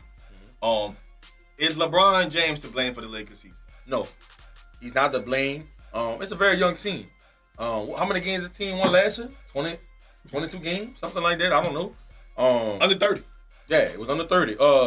This is going to be a 30, process. 31 right now. This is going to be a process. I don't know why everybody getting they draws and they pans in a bunch. Right. When you're dealing with somebody like Brandon Ingram and Kuzma, these are young players. You gotta let these people grow and go through the growing pains. And it's a challenge to play with somebody like LeBron James. Right. You gotta think about it. When LeBron James was in his prime, man, these dudes was in high school. Probably 19th grade year. Yeah. So now you actually playing with him. It's different, dog. It's a challenge for you, okay? So you gotta get used to understanding what he likes. Being able to take his criticism and how he throws you under the bus to the media. Yeah. A lot goes on. Then you're in this market in LA. Right. A lot. Magic Johnson is director of basketball operations. There's a lot going on in LA. You gotta have some thick skin. Right. And I said all that to say LeBron is not to blame. I just think that this team has to grow up. Right. I think that they could have constructed this roster a little better. Right. I think it was a terrible move to trade Zubac for Reggie Bullock. And I know they wanted to get some more shooters around LeBron. Right. And I get it, but Zubac was playing out of his mind. Right. I think you should have kept him intact. I think you could have went got somebody else. Right. Instead of trading Zubac to get Reggie Bullock. Yeah. Reggie Bullock, come on, man. Let's be real. Yeah, average. Okay? Yeah. But I do think that, they're going to get it together. They got, 20 games left to go in the season. About 20 games left. I believe that the Lakers will get to that 7th spot. Now, they get to that 8th spot, bring out the brooms. Bring out the brooms. There's no way in hell you even win a game against Golden State. Hopefully, they can get to that 7th spot, and I think they will. And play the Nuggets, and I think they beat the Nuggets. That's my prediction. Is it LeBron James' fault? No, man. LeBron James is LeBron. I say his name like this for a reason. LeBron James. For a reason. He deserves that right. Okay? His resume speaks. I think they get it together. I think Luke Walton does have to find a better rotation. Especially when Alonzo Ball comes back too. You gotta find a better rotation. And allow these people to be able to play through their mistakes. They 3 games out, G. They're gonna be fine. They're gonna be fine. The clock ticking, G. Listen, they got 21 games. They're gonna be fine. Luke Walton just has to find a better rotation than he's doing. Okay? Mm-hmm. When Alonzo Ball comes back, he has to allow Alonzo Ball to come into his own. Right. And that's gonna help him in the playoffs. Now, I'm gonna read some of these comments here. Alvin DeLong said no playoffs for Bron. Wise Thomas says, hey, answer this. I always hear LeBron can average a triple-double when he want. Well, why don't he? Why he can't just put the team on his back and stop whining about who's not there and work with who he got? Robert Perry says, this is the West he is now. And Wise Thomas says, listen, LeBron's part to blame.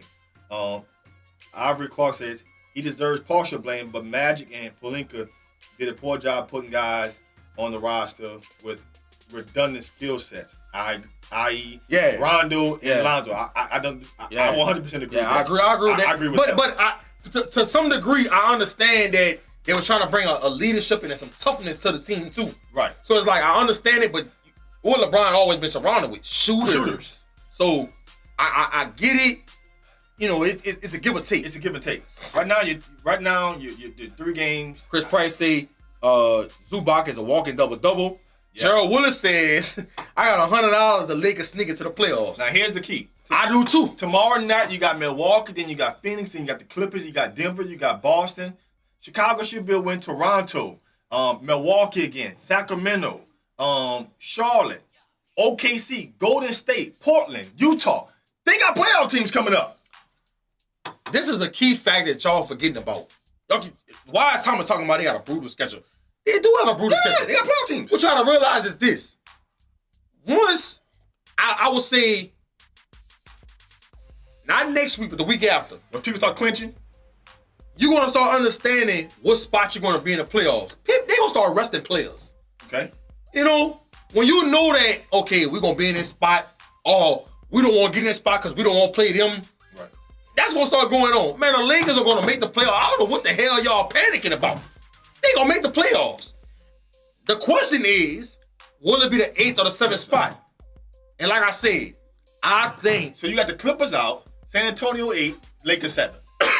Now, listen, Sacramento looks like a contender to be in the playoffs.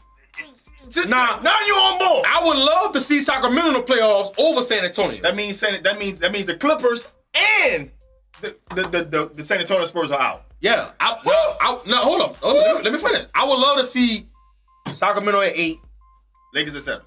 Lakers at 7. I would love to see it happen like that. But realistically speaking, I think that it's gonna probably fall Lakers at 8, San Antonio at 7. Here's the truth, folks. That's how I think it's going to Here's the truth, folks. Y'all hearing it here first from Lakers won't make the playoffs. Let me tell you something. This goes back to the same analogy I was making about how you construct a team. There's a best player you need to have in your team, and it's the most important player you need to have in your team. LeBron James is 15 seasons in the NBA. 16 seasons. LeBron James has played more minutes than everybody who's currently active in NBA play. That includes Dirk Nowitzki and Vince Carter. You know why? Because he's played in 8 consecutive NBA finals. That's a lot of work. 8 consecutive. He played in 9 total. Okay. 8 straight NBA finals. This guy has played the most minutes amongst any active player. You cannot afford in year 16 for LeBron James. I know he's been a motor horse. He's been a thoroughbred his whole career. He's rarely been injured. But for the first time in his NBA season, he had an injury that kept him out 18 games. Right now, LeBron James, as much as I've been on a fan of this show talking about he's the most complete basketball player I've ever seen in my life. He cannot continue to go forward as any team's best player. He could be anybody's most important player. But going forward, because we ain't talking about year 16 now, he can't continue to be a team's best player and team most important player. That's going to be hard for this Lakers team to be constructed. This is why it was so important for them to try to trade for Anthony Davis. Because Anthony Davis could eventually become the team's best player, even though he's playing with LeBron. But LeBron being the most important, and LeBron still can do what he want to do. But you're playing with Anthony Davis, who's a young thoroughbred player, who is a top 5 player in the NBA. Right now, what I'm seeing from the Lakers, because you're 3 games out, and you're playing with young players, who to me are not even all-star calibers. I don't care if they're playing on the worst team in the NBA. Hold on. Who's not all-star caliber? Neither one of them. Kuzma? Kyle Kuzma, Brandon Ingram, and Lonzo Ball are not all-star players. Where you going? What the hell are you looking at? What? Kuzma not an all-star type player? He's on a bad team and averaged 19 points. What all-star game you see? Because he's playing with LeBron James. My bad. When Chris Bosh left Toronto, did his numbers dip? When Kevin Love left Minnesota, did his numbers not dip? How many when you points play they with had LeBron James, you have to sacrifice your scoring and your attributes. Come on, man. So you trying to tell me if he was on a bad team? That Lakers team was bad last year. How many points did he have? He was a rookie. So? He's coming into his own. Okay. He's coming into his own. So you trying to tell me if I put Kuzma on a bad team, he's an all-star player? So look, them 16 games LeBron was hurt. Do you know what Kuzma did? He averaged 26 a game. He's on a bad team. So you can't have best of both arguments, Fred. No. Either he's an all-star player. He's not. Well, how do you average 26 points a game? He's on a bad team. Somebody got to score. Oh man, I don't want to hear that, man. If I put Kyle Kuzma right now in Orlando, is he an all-star player? Why D'Angelo Russell ain't scoring 26 points a game for Brooklyn Nets? He averaged 22. I said 26. He averaged 22. You sure? Pull it up. Because I think he's just throwing numbers out there. Okay. Stop it. You just Kuzma is like that. No, he's not like You that. crazy, man. Man, what is you looking at, man? Kyle Kuzma. Kuzma is a walking bucket. He's athletic. He's a solid player. He's an NBA player. A solid player. He made it to the NBA, but is he like that? Like that? Is he an all-star player? Solid player. Is Andrew Wiggins an all-star? Al Horford is a no, I ain't gonna say Al Horford. Is Andrew Wiggins an all-star? No, he's not better than Andrew Wiggins. I'm taking him over Andrew Wiggins. You ain't lost your mind. I'm taking him over Andrew Wiggins. He ain't better than Andrew Wiggins. You crazy? They ain't a player on that team. You crazy? Besides LeBron James, that's better than Andrew Wiggins. Man, He's not even an all-star. Man, Andrew Wiggins, I can find Andrew Wiggins on aisle 12. That's why. He averaging 20-some points. The damn toilet paper aisle. He's not even an all-star. None of them better than Andrew Wiggins. Man, you crazy, man. I'm telling you. What? Bro, listen. He's not like that. Kuzma He's a good player. No, but he's not better than Andrew Wiggins, and Andrew Wiggins ain't all. Kuzma is like that, man.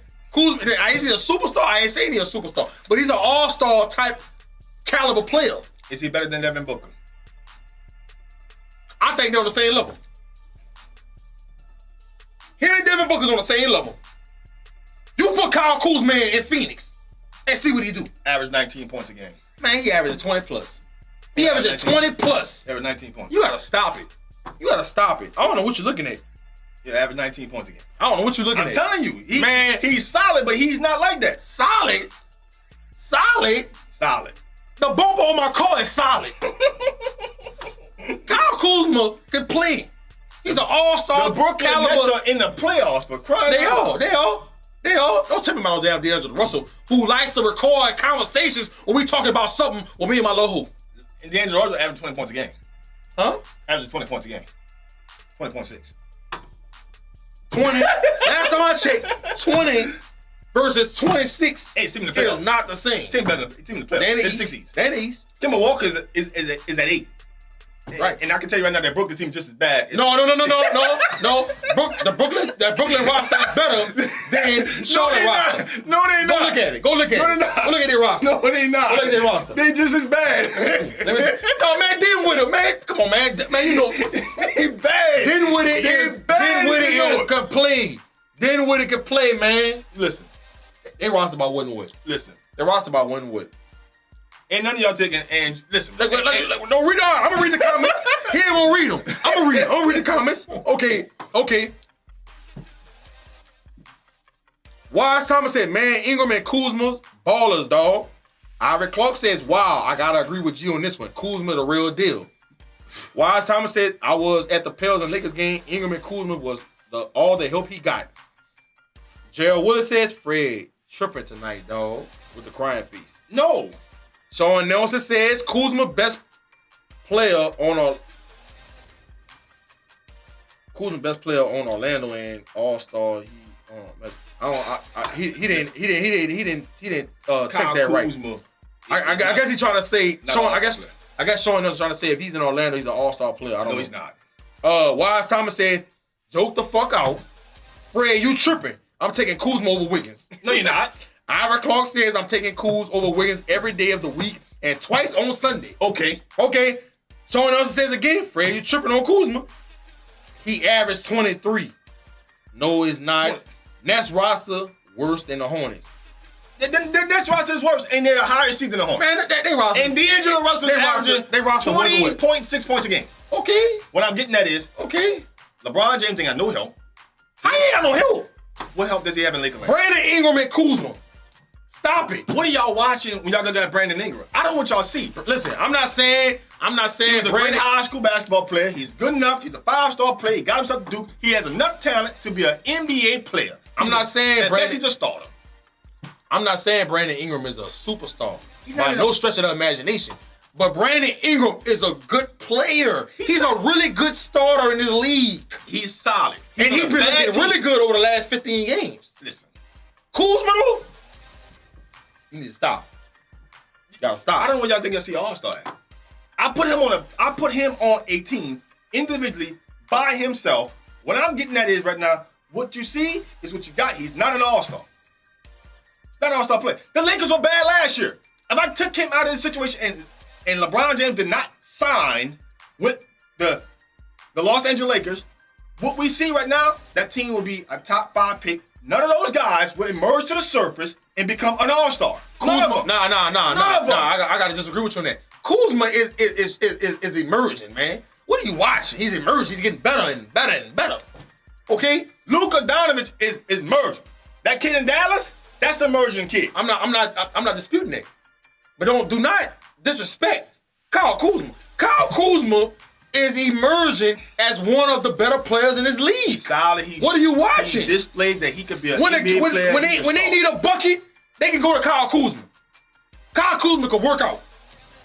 When he gets traded for Anthony Davis this season, we're going to see what he's going to work out. Man, Zach LaVine can work out. Anthony Davis is not going to the Lakers. Get that out your mind. Okay, Zach LaVine can work out. Is Zach LaVine an All-Star? Plus, Zach LaVine ain't on the straight stratosphere as Kyle Kuzma. He averages 22 points a game. He's on a G League team. And if I put Kyle Kuzma there, Kyle Kuzma probably averaging 20 plus a game. And what would they be? The same spot they're at now. That doesn't mean he's not a good. That doesn't mean he's not a really good player. What I'm saying is Kyle Kuzma getting the publicity. Is Luka in the playoffs? No, but he's a hell of a. All right then. So you're contradicting yourself. No, not. Yes, you are. That's all. Because you just said if Kyle Kuzma was on the Bulls, what would they be? Luka on the Mavericks, where are they? Luka Doncic look like a player that, okay. Where are they? Put me some players around. Where are they? He's solid. Where are they? They're at the playoffs. Case in point. Case in point. They're bad. I'm saying those guys that Lonzo Ball, Brandon Ingram, Kyle Kuzma, they're not All-Star players. They're not All-Star players. You know what, Fred? This is a clear indication that, when you watching basketball, you're not watching the game. I am. You're not. You're watching other things that's going on. You're getting distracted. You're getting distracted. You got people texting you. You're on social media. You might have a female all over. I don't know what you got going on. You're not watching the game. Okay? Because Kyle Kuzma is clearly emerging as one of the better players in this league. Man, look, and he Kyle shows Kuzma up. is just as good as Jason Tatum. He's a 3 hybrid. Kuzma is more of a small forward, power forward. Tatum is more of a small forward, small FG. I need to call in because I really want people to understand how your mind works when it comes to Kyrie Irving and how crazy you think when it comes to LeBron James. I want the world to know that something is wrong with you upstairs. So I hope that you would call in. I don't think Kyle Kuzma has the same ceiling as Jason Tatum. I want people to laugh at you. I don't think Kyle Kuzma has the same ceiling as Jason Tatum. I think Jason Tatum has a high ceiling. Producer, what's wrong with it? If Kyle Kuzma was never drafted by the Lakers and he was on, let's say, the Chicago Bulls originally, will Kyle Kuzma be the same player we've seen in Yes! Are you watching this game? He got a mid-range. He's athletic. He can pass. He can handle the ball pretty good. He has a high basketball IQ. He's young. And he probably smashing everything in LA. He probably is. That part we'd agree. What are you looking at? Okay, what I'm looking at is he's already on a bad team. He's not even averaging 20 points. And he's not helping that team get any better. He's not a player that I'm going to build my franchise around. But did you miss my point earlier? When you go and play with LeBron James, your game has to sacrifice. Look at Chris Bosh. Chris Bosh was an MVP candidate. Chris Bosh averaged 24 a game with Toronto. When he went to Miami, what happened? He was averaging what? 14, 15 points a game? He's still an all-star. Kevin Love. Still an all-star. Kevin Love was still an all-star. Was averaging 26 points a game and 12 rebounds with the Timberwolves. And everybody was saying that Kevin Love was arguably the best power forward in the NBA. He went to Cleveland. Had a sacrifice. And he averaged what, 16? 17? And he looked like a shell of himself. Right. When you go play with LeBron James, that's what happens. So don't tell me about what Kuzma doing to help LeBron this year. Because Kuzma is playing his role. Okay. Under LeBron James. If Kuzma was on another team, or if LeBron wasn't there, solid. You will see Kuzma taking another step in his career. What I'm saying is he solid?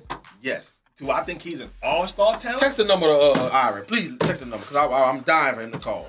Dying for him. I think that's it. He's solid? Yes. But I think he's an all-star caliber player. I don't think he's an all-star caliber player. Jerome, I think you disrespected Kuzma when you say he's solid. He's solid. When I hear solid, solid. I think of PJ Tucker. You know, I think of Andre Iguodala. No. Andre Iguodala was an all-star player at one point in time in his career. I'm talking about right now.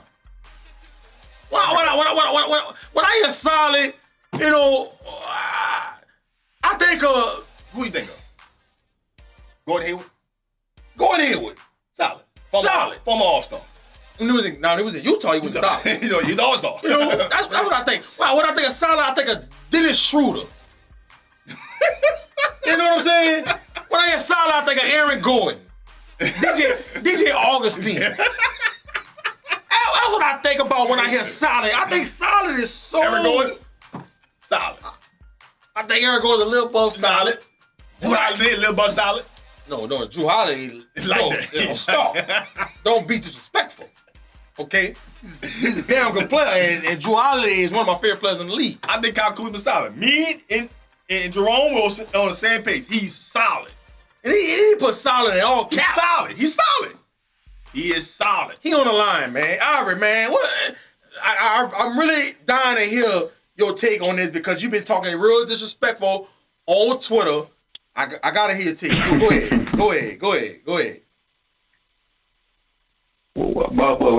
What you gotta say, bro? I just need to know why you so disrespectful toward what I said about Kemba Walker, and why are you so brainwashed behind Kyrie Irving? And please let the viewers know what your Twitter name is, so they can understand what kind of person I'm dealing with. First of all, I'm Nola_legend on Twitter. No, that's not your name.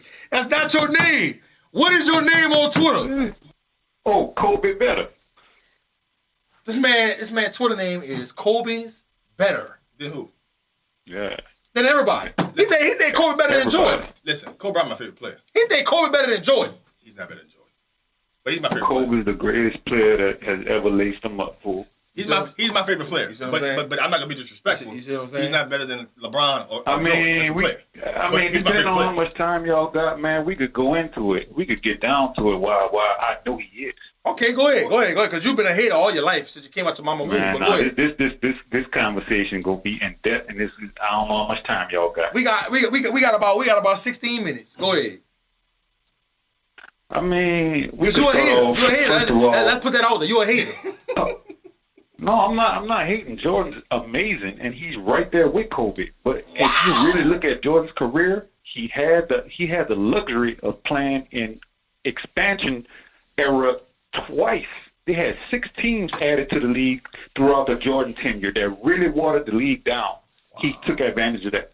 Wow. Secondly, we can talk about things like the rise of ESPN and how that influenced the minds of the masses in terms of marketing and his brand being what it is, that a lot of other players didn't have the advantage of. I mean, then if you were to look at just pure basketball abilities, I mean, Kobe has accomplished some things that Jordan didn't even accomplish himself. I mean, like what? Shooting a 3-ball. He held the record before Steph broke it. I mean, the 81 points. I mean, nobody besides Wilt has scored more points. And he set out the last 5 minutes of that game. I mean, Kobe scored 63 in 3 quarters and didn't even play the fourth, bro. Ain't no telling how many he could have ended up with that night. I mean, and then he did it without stat padding to me, which is just amazing. Hold on. I would agree with all this because I'm Kobe Bryant is my favorite player to ever me watch. I don't think he does nothing wrong when it comes to basketball, and he's accurate with everything he just said. But here's the difference: Michael Jordan is a 10-time scoring champ. Michael Jordan is, since he's the last player to average 37 points in the NBA his third year. 1987 season, Michael Jordan actually averaged 37 points a game. Mm-hmm.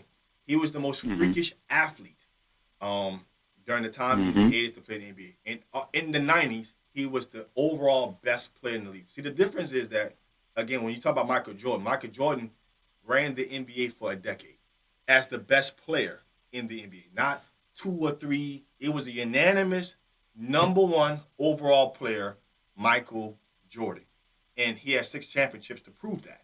When you start looking at the dynamics of what Michael Jordan did, he just didn't do it from a scoring position. He was the best scorer in the NBA at the time when he was playing. But not just that, but he was consistent every year. Michael Jordan won MVP one year and won Defensive Player of the Year the same year.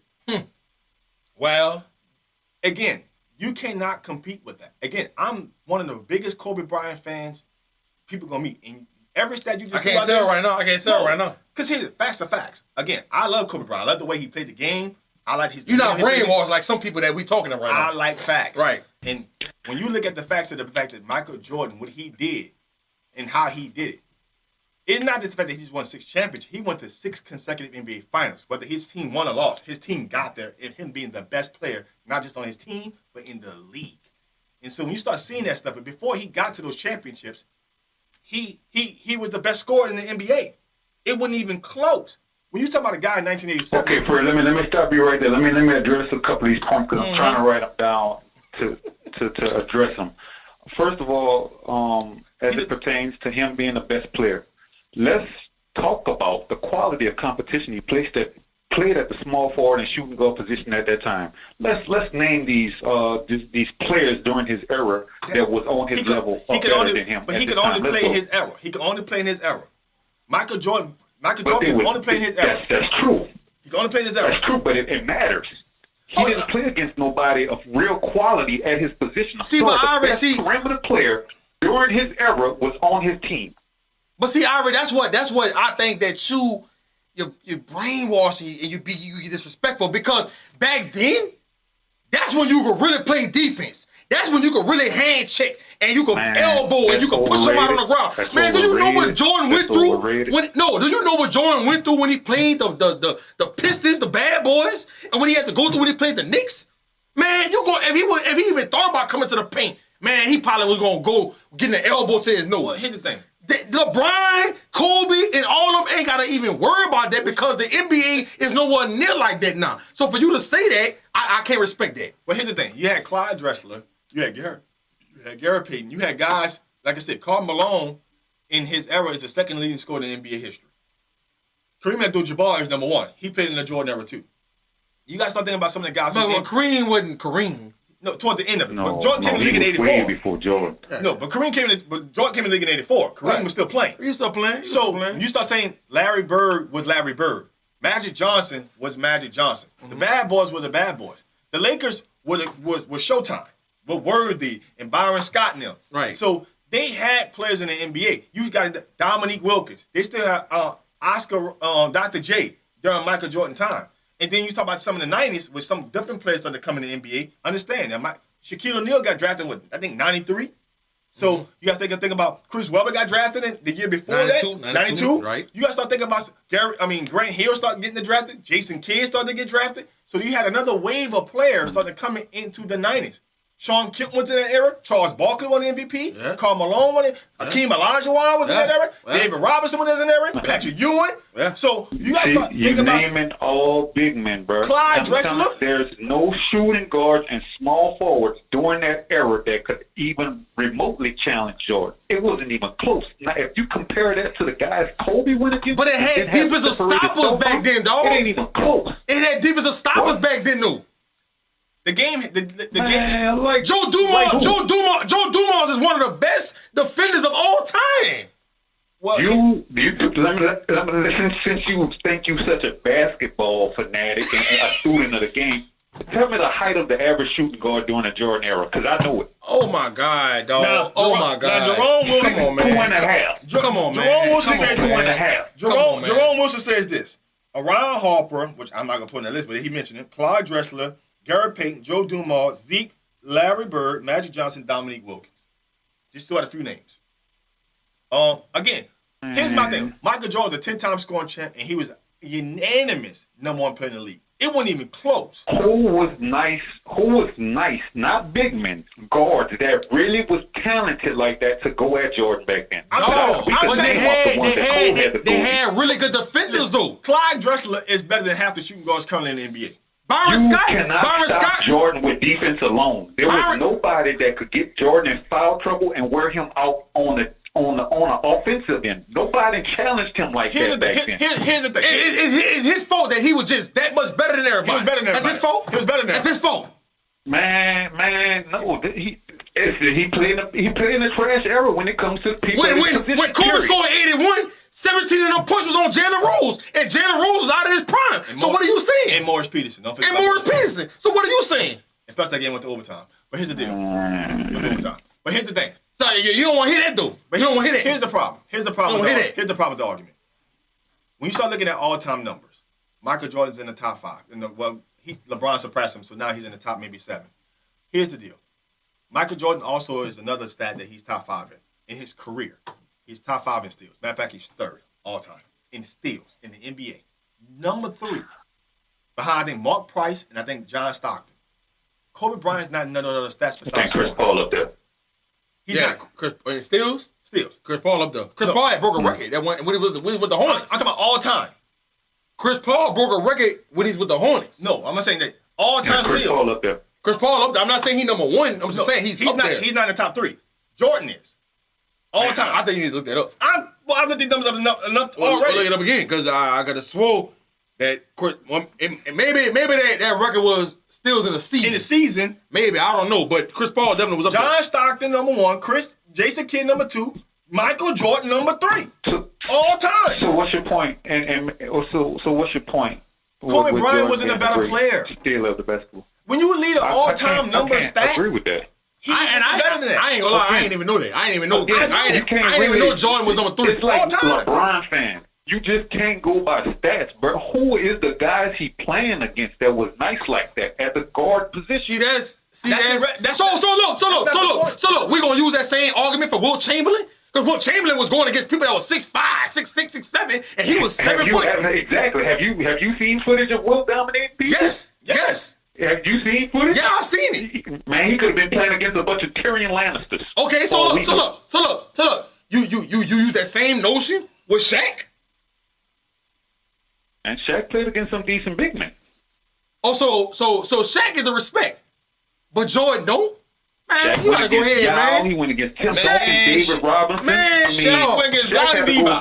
Shaq, no, hold up. Shaq, let me tell you who Shaq went against in the finals. Rick Smith. In the finals, but let's look at Jason the Western Collins. Conference playoffs, because everybody like to go to the finals. He played against Sabonis. Arvydas Sabonis, who had a bad back and tendonitis in his knees. Vlade Divac. And tendonitis in his knees. Vlade Divac. Like, what you talking about? Come on, man. Go against David Robinson, Tim Duncan. He went against Cliff Robinson. You said y'all mean? Cliff Robinson. Yo, I mean, it was nice for Portland made it to the Western Conference Final with Cliff Robinson and Rasheed Wallace. Listen, dog. Hey, listen. This my thing. This my thing, though. See, you like. He's not better than Jordan. You get tunnel vision, and you get off track. He's my favorite player. You get off track because you're so brainwashed behind the people that you like. But answer this for me, since you want to spit out all these fun facts. Was Jordan ever up 3-1 in the playoffs? And let a team come back and beat him? Oh, yeah, you know what? Kobe did that. Kobe was up 3-1 against the Suns. And let these people come back and beat them. Let me take it a step further. He got swept in the playoffs by OKC. One of his last years in the playoffs. Did you know Kobe didn't make the playoffs his last 3 years in the NBA? And do you remember when he? Do you remember? Do you remember? Oh, now they trash. But when LeBron lost to the Magic in the conference finals, you was the first one to get on Twitter and go off on this man like this man had a roster together. You know why? This man had Antoine Jameson and Mo Williams. Antoine Jameson and Mo Williams. That was the worst team to argue in the finals. And he lost to the Magic, and you was going off on this man. They won 66 games that year. They couldn't have been that trash. No, they won 66 games because LeBron James. Because LeBron James. Because LeBron James. Mo Williams actually made an All-Star that year because of LeBron James. Mo Williams was not an All-Star. What about this? He's a spot-up shooter. That's what he does well. Y'all like to say LeBron don't have no help. But yet, guys that are good with the basketball don't play well with LeBron. But when he just got spot-up shooters that do their role really well, y'all like to discredit them. I'm not discrediting nothing. Hey, what about this? What about this? In the finals against the Celtics, at home, in the Staples, Kobe was up 22 points in the fourth quarter, and he lost to the Celtics. Explain that. Man, Jordan would have never done that. Joe would have never let that happen. He can't say that. Well, Joe would have never let that happen. You was up 22 points at home in the finals. Kobe never had the luxury of playing with another perimeter superstar like Jordan. See what I'm saying? You see what I'm saying? But he had the best front line in the NBA. He had Andrew Bynum, he had and Paul Gasol. He had the best front line in the NBA. You had Trevor Ariza, who was probably one of the best wing defenders in the game at that time. He was a young defender out of UCLA. You had Derek Fisher, who was one of the best leaders, one of the best knockdown shooters. You had Phil Jackson, who was the wizard. Hold on, you're not gonna just kill my leg. I'm just saying. So he was up 22 points. Derek Fisher ain't creating no plays like that. You was up 22 points.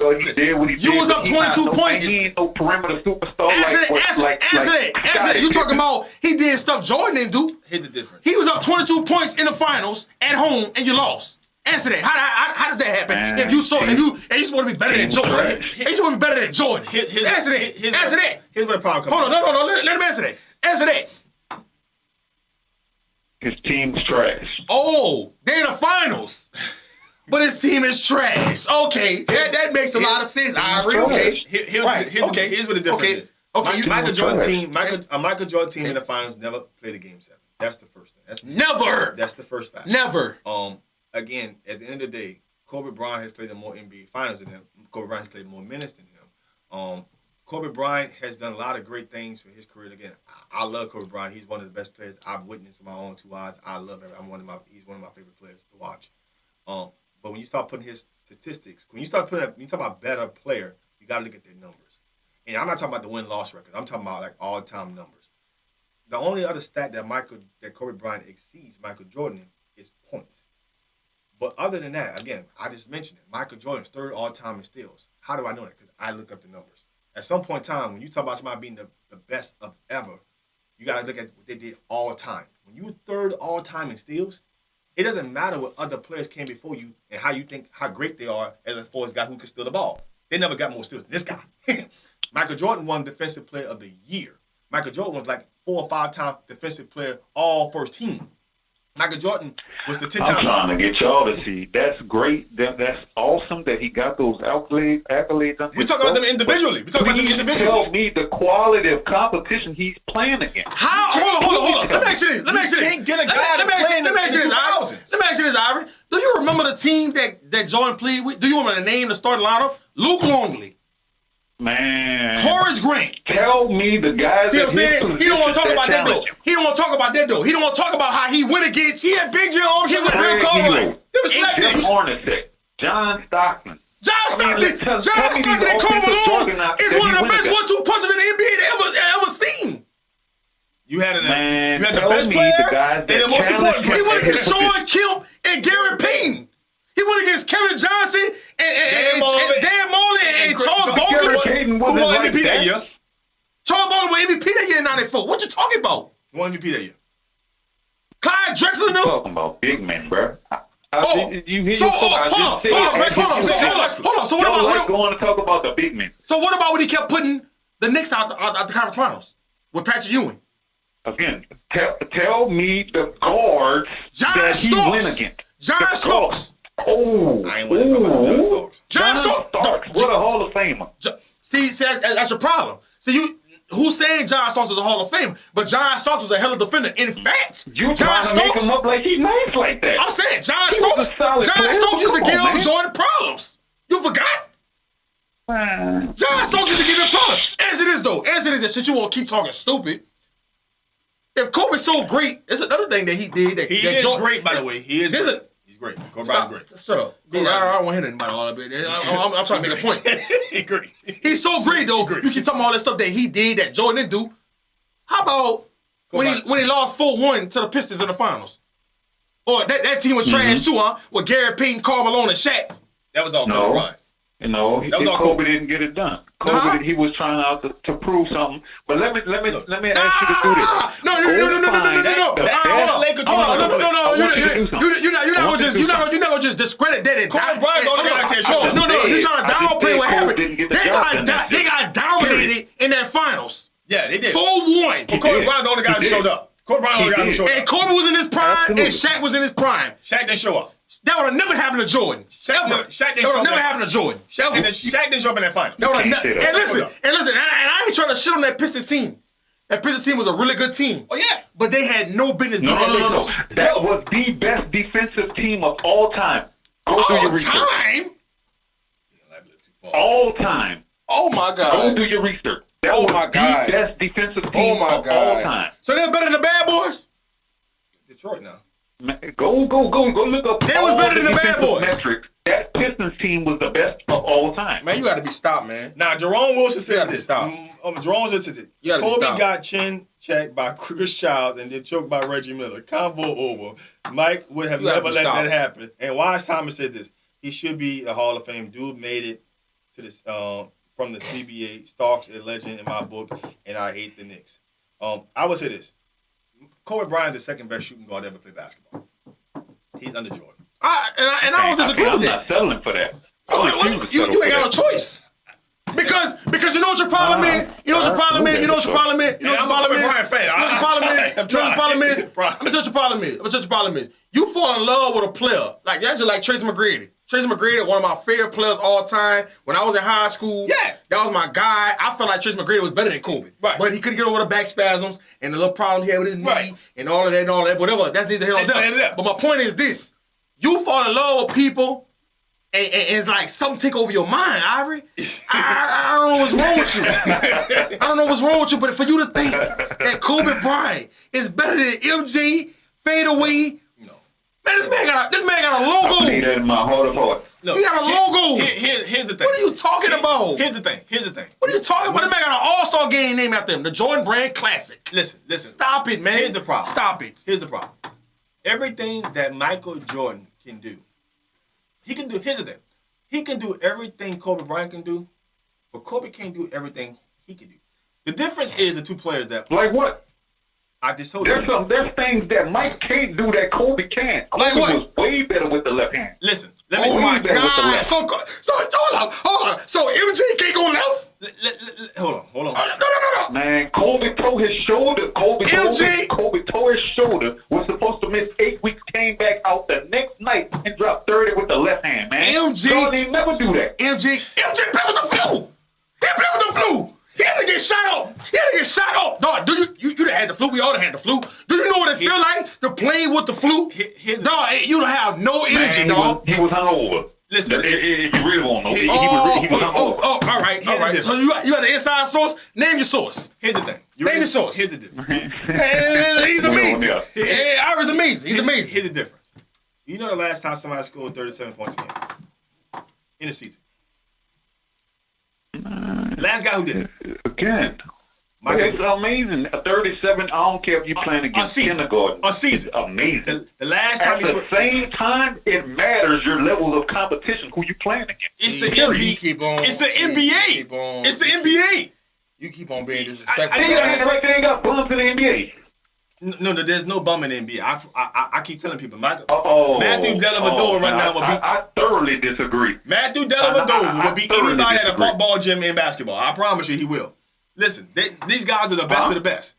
We think they're bums because we watching them as fans. But I'm telling you now, you put them guys in the center of a park, them dudes will bust anybody else. I do this for a living, bro. I do this for a living. They got bums in the league, bro. Just because you may be there to fill a role, you may be there just to rebound. That don't mean you could get buckets like that. They would get buckets with anybody. So Dennis Rodman was a bum. He's a great rebounder, and in his role, he excelled at that. But so because he couldn't score, just getting buckets. So because he couldn't score like that, he's a bum to you. Listen, bro. Man, I'm saying you talking about the quality of competition that Jordan had to go against. Man, he played against the slow standard competition. How? When that's when they played defense back then. That's when they really played defense, though. That's when they really played defense. You can't stop. You know what Jordan do in his era? Jordan averaged about 45 points a game in his era. Here's the difference. You ready for this? Believe that. I just said Michael Jordan scored 37 points a game in 1987. Amazing. James Harden averaging right now 36. He's not averaging 37, right? You know how many 3-point shots James Harden shoot? To average 36 points a game? Right. A lot. He shoots, I think, almost above 10 a game. Above 10. That's how many he shoots. To average 36 a game. Michael Jordan didn't shoot threes. He shot two corners. When they say he couldn't shoot threes, you saw what he did. Michael Jordan, he made 6 of them bad boys. Listen, Michael Jordan made 583s in his career. That should make it even more impressive. That makes it more impressive. He was able to average that many points and dominate the league like that, and he didn't even really shoot threes, dog. That should make it even more impressive, James dog. Harden makes 9 free throws a game. 9 free throws a game, average, to get 36. This guy is doing it, he did it, shooting 2-pointers and not shooting 9 3-pointers a game, 9 free throws a game. Bruh, it gets no better than that. Jordan is great. I can't tell. Here's the difference. I can't tell. You know what the difference is? I can't tell. Your mind. I ain't never said Jordan was. Nah. When you said Kobe was better than Jordan, that was an ultimate disrespect. Disrespectful. Here's the difference. It is what it is. Here's the difference. You ready for this? And you have no facts to back that. But here's the thing, though. You have no facts. You ready for this part 2? You ready for this part 2? James Harden is now in his 10th season? Something like that. 9th or 10th season. He's a 7th year with the Rockets. 7th season. And this is historic what he's doing as a scorer, right? Michael Jordan did this his 3rd damn year in the damn NBA. In 87. In 87. This is his 3rd year. He got drafted in 94. This 3rd season. Bruh. Ain't nobody hold that dude jock, sir. You gotta stop, Iron Man. Whatever's going, I don't know. That dude would score 45 points in the NBA. I don't know what country you just played in. Easy. I don't know what country you just played. I don't know if you was in Portugal or whatever country you was in. Listen, Venezuela. I don't know where you was at. That dude would average 45 in today's NBA. You are eating or drinking something over there that is deteriorating your mind. Listen. There's something going on, dog, because every year you come back, you come back and you keep saying all this crazy stuff. What's going on with you? I'm starting to get worried. Tripping. Starting to get worried about you.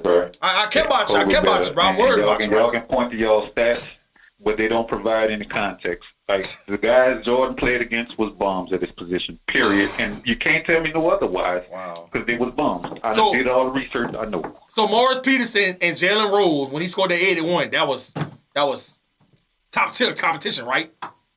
They solid players. Jalen Rose with the Raptors was a shell of himself. Listen, Hershey Hawkins, Jalen Rose, Seattle Supersonics was better than Mo Peterson. Jalen Rose didn't even have a bald head on there. So you know he was fell off. He had fell off by then. Come on, man. Morris Peterson. Stop, man. Listen, bro. What are you talking about, man? And I'm not even trying to disrespect Kobe 81. But if you gonna say this, stuff, Smith was better. If you gonna say the stuff you saying about Jordan not going against nobody, when Jordan went in an era where you could hand check, you could elbow, you could shove, you could push, you could foul somebody hard. He went in an era where it was, man, if you went to the paint, it was going down. Man, Kobe didn't have to go through that. Listen, bro. Kobe didn't have to go through that. Listen, so stop that. Listen, bro. Stop that. I need you to really get this part here. Michael Jordan scored 40-some points as a 40-year-old man. 40 years old. We're playing for the Wizards. Michael Jordan's 40. That dude dropped 50 points in the game. I'm trying to tell you right now, 25-year-old Michael Jordan scored 45. They ain't a play in this league to stop him. I swear to God. They wouldn't be a soul. It wouldn't even be close. They would listen, bro. I could take LeBron James in his prime. And I think LeBron James is one of the most complete players I've seen. He wouldn't stop that guy from scoring 45. I think what you need to do when you get off the phone. Stop. Y'all only looking at one side of the ball, bro. No, I'm not. Y'all only look at one side of the ball. The dude won Defensive Player of the Year. Who was the cats that was going at Jordan at that time who had offensive abilities like that? Y'all don't look at that. I will tell you this. Nobody was wearing him out like that. Nobody. How, dog, when you got beat up every possession down back then? I will tell you this. I would agree with you on this part. The NBA is more athletic today. They have more athletic guys. No, guys got more natural abilities also. Guys are more athletic in today's NBA. I would agree with you on that part. They are more athletic today. That part. But the guys Kobe had to go against and separate himself from, all Hall of Famers at his position. I'm gonna say this. Now, I read a book that Kobe Now, wrote. Jerome Wilson said this. And we got to get ready to go. He said, Doug Christie might be the best defender Kobe Bryant ever faced. Really? I'm going to say this. They asked Kobe in the interview, who was the best defender that you ever went against? You ready for this? If you really Kobe Allen. No, he didn't. You better go back and redo your research. You want to know who Kobe said his heart? It was the hardest person to go against. And, no, it wasn't, man. I swear to God, it wasn't. No. They pinned him. No, it wasn't. You know who he said? Who? Eric Snow. Who? That's what he said. No. He said Eric Snow. He bad. Eric Snow. Kobe said Eric Snow was the hardest person for him to score. Man, listen. Kobe said Eric Snow was the hardest person for him to score against. Man, go sit down and go play in traffic, man. You gotta stop. Listen, Kobe Bryant, my favorite player. We ain't even get to Kimber and Kyrie. Man, look. You got a minute. I got 30 seconds. You got 30 seconds. And here I go. This is my 30 seconds.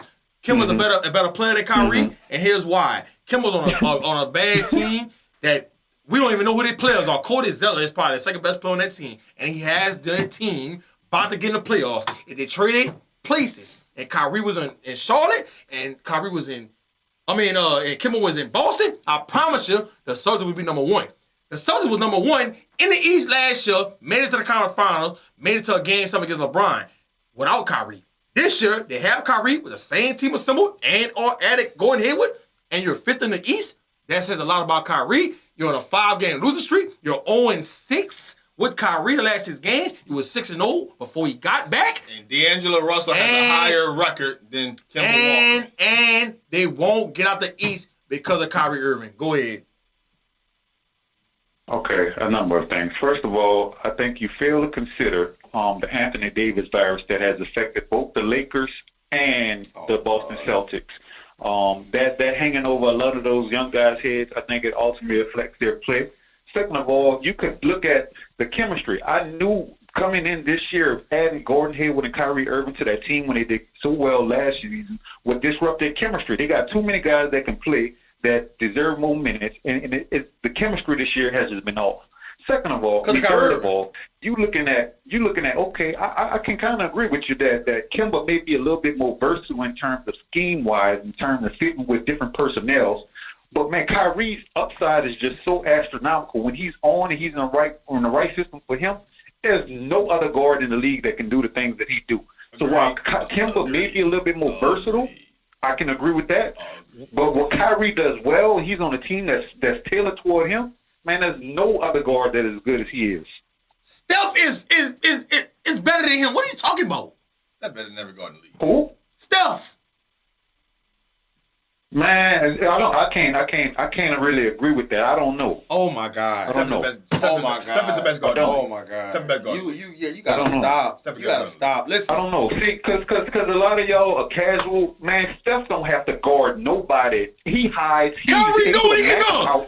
Jalen Brown and Marcus Smart is guarding the best players on the other team every night. Man, Kyrie ain't scoring nobody. Not on the level of no Iggy, no Klay Thompson. Boy, Marcus Smart is arguably the best on-ball defender in the NBA. Man, no, it's not. No. What? No, he's better than Klay Thompson on the ball? Yes. Man, stop. All right. See. You know what? We gotta wrap up. Hey, you gotta be glad we gotta go.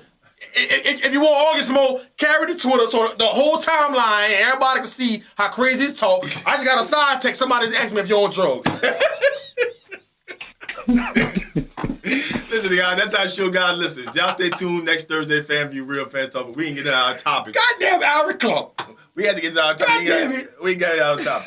So listen, y'all stay tuned. I appreciate it. Listen, Wise Thomas for tuning in, man. Listen, Everybody, all y'all, man. All y'all, Jerome PJ Tucker. I said PJ Tucker. PJ Anthony Brown. Ruffin, PJ Brown, Chris Price, Jacory Ross. Man, the list goes on, man. Listen, and I want to appreciate, man, thank you for the time for Marvin Robertson Jr. Yeah, man. For tuning in and giving us a call, man. And the whole jungle, Thibodaux Nation. Yes, for tuning in, man. That's a big deal. We shout out to Thibodaux. They got a big game against Natchitoches Central tomorrow night, man. Listen, y'all think y'all stay tuned, man. FanView, like the page, subscribe to the page. This is what this show's all about. Us as fans talking, having great conversation about sports. And the producer got this crazy beat. You know, but y'all stay tuned. FanView, Real Fans Talk Sports, 6 to 8 p.m. each and every Thursday. We gonna get it in, man. Listen, I was what I originally talk about Kobe better than Jordan. See, listen, stats matter, okay? If stats didn't matter, then why they collect them? I keep telling people, man, y'all leave it up to certain people, dog. Kobe Bryant scored 100 points. Listen, he's my favorite player of all time. But when you start saying he's better than Jordan, life is a little too far. You can't, he went far. He went far. Listen, I'm gonna tell you why. I'm like, man, I'm a Kobe Bryant fan. I'm a diehard Kobe Bryant fan. He's my favorite player. But I'm not foolish. I'm not taking it that far. Michael Jordan's the best shooting guard. Michael Jordan's arguably still one of the best players to ever play in the history of the game. But if we just say Kobe Bryant is better than him, Kobe Bryant got to be a top 5 player to ever play in the league. And Kobe Bryant is not a top 5 player to ever play in the NBA. He's just not. He's my favorite player I've watched, that I've witnessed play. I love him the most, but he's not a top 5 player of all time. People even question if he's the best Laker to ever be a Laker. We're not questioning if Michael Jordan's the best Bull or Michael Jordan one of the best players to ever play the game. It's not even up for a question. If Michael Jordan ain't your number 1, he ain't past 3. Right? It's not something I'm making up. These are the facts. If you tell me there are 3 players better than Michael Jordan, I don't want to talk basketball with you. Our conversation is officially over. You can't think of 3 guys that ever played the game better than him. You just can't. Right. I'm done. I'm going to walk off. It's like, you start saying the first 2, I'm going to just walk off. If one of the 2 ain't Kareem, I'm like, listen, Kareem, who else? If you mention a guard, I'm going to walk off. I swear to God, I'm going to walk off. I'm going to just walk that way. It's not about to happen. It's just not about to happen. You can say Steph Curry, I'm going to just walk that way. Kobe Bryant, I'm going to walk off. It doesn't matter what guard you name. You can name me Dwayne Wade, I'm going to just walk the fuck off. There's nothing else to talk about. It's just not. But I appreciate Aubrey for calling in. Now, PJ Brown said, Kobe, my favorite player, but let's not be ignorant. PJ, I'm with you, baby. He's my favorite player, too. But let's not be crazy. Kobe Bryant is not better than Michael Jordan. I'm going to tell you right now, Kobe Bryant was better than Michael Jordan in no season he played. Right. Now, there isn't a shooting guard better than him, but he's not. But He's not better than Michael Jordan. Let's not be fooled. We forgot to mention Reggie Miller. He played against Reggie Miller. Mm-hmm. So it did. Clyde Drexler, John Starks, Joe Dumars. He said your Dumars were too small. Go get kneed in the elbow by Joe Dumars and find out if the fuck he's too small or not, bitch.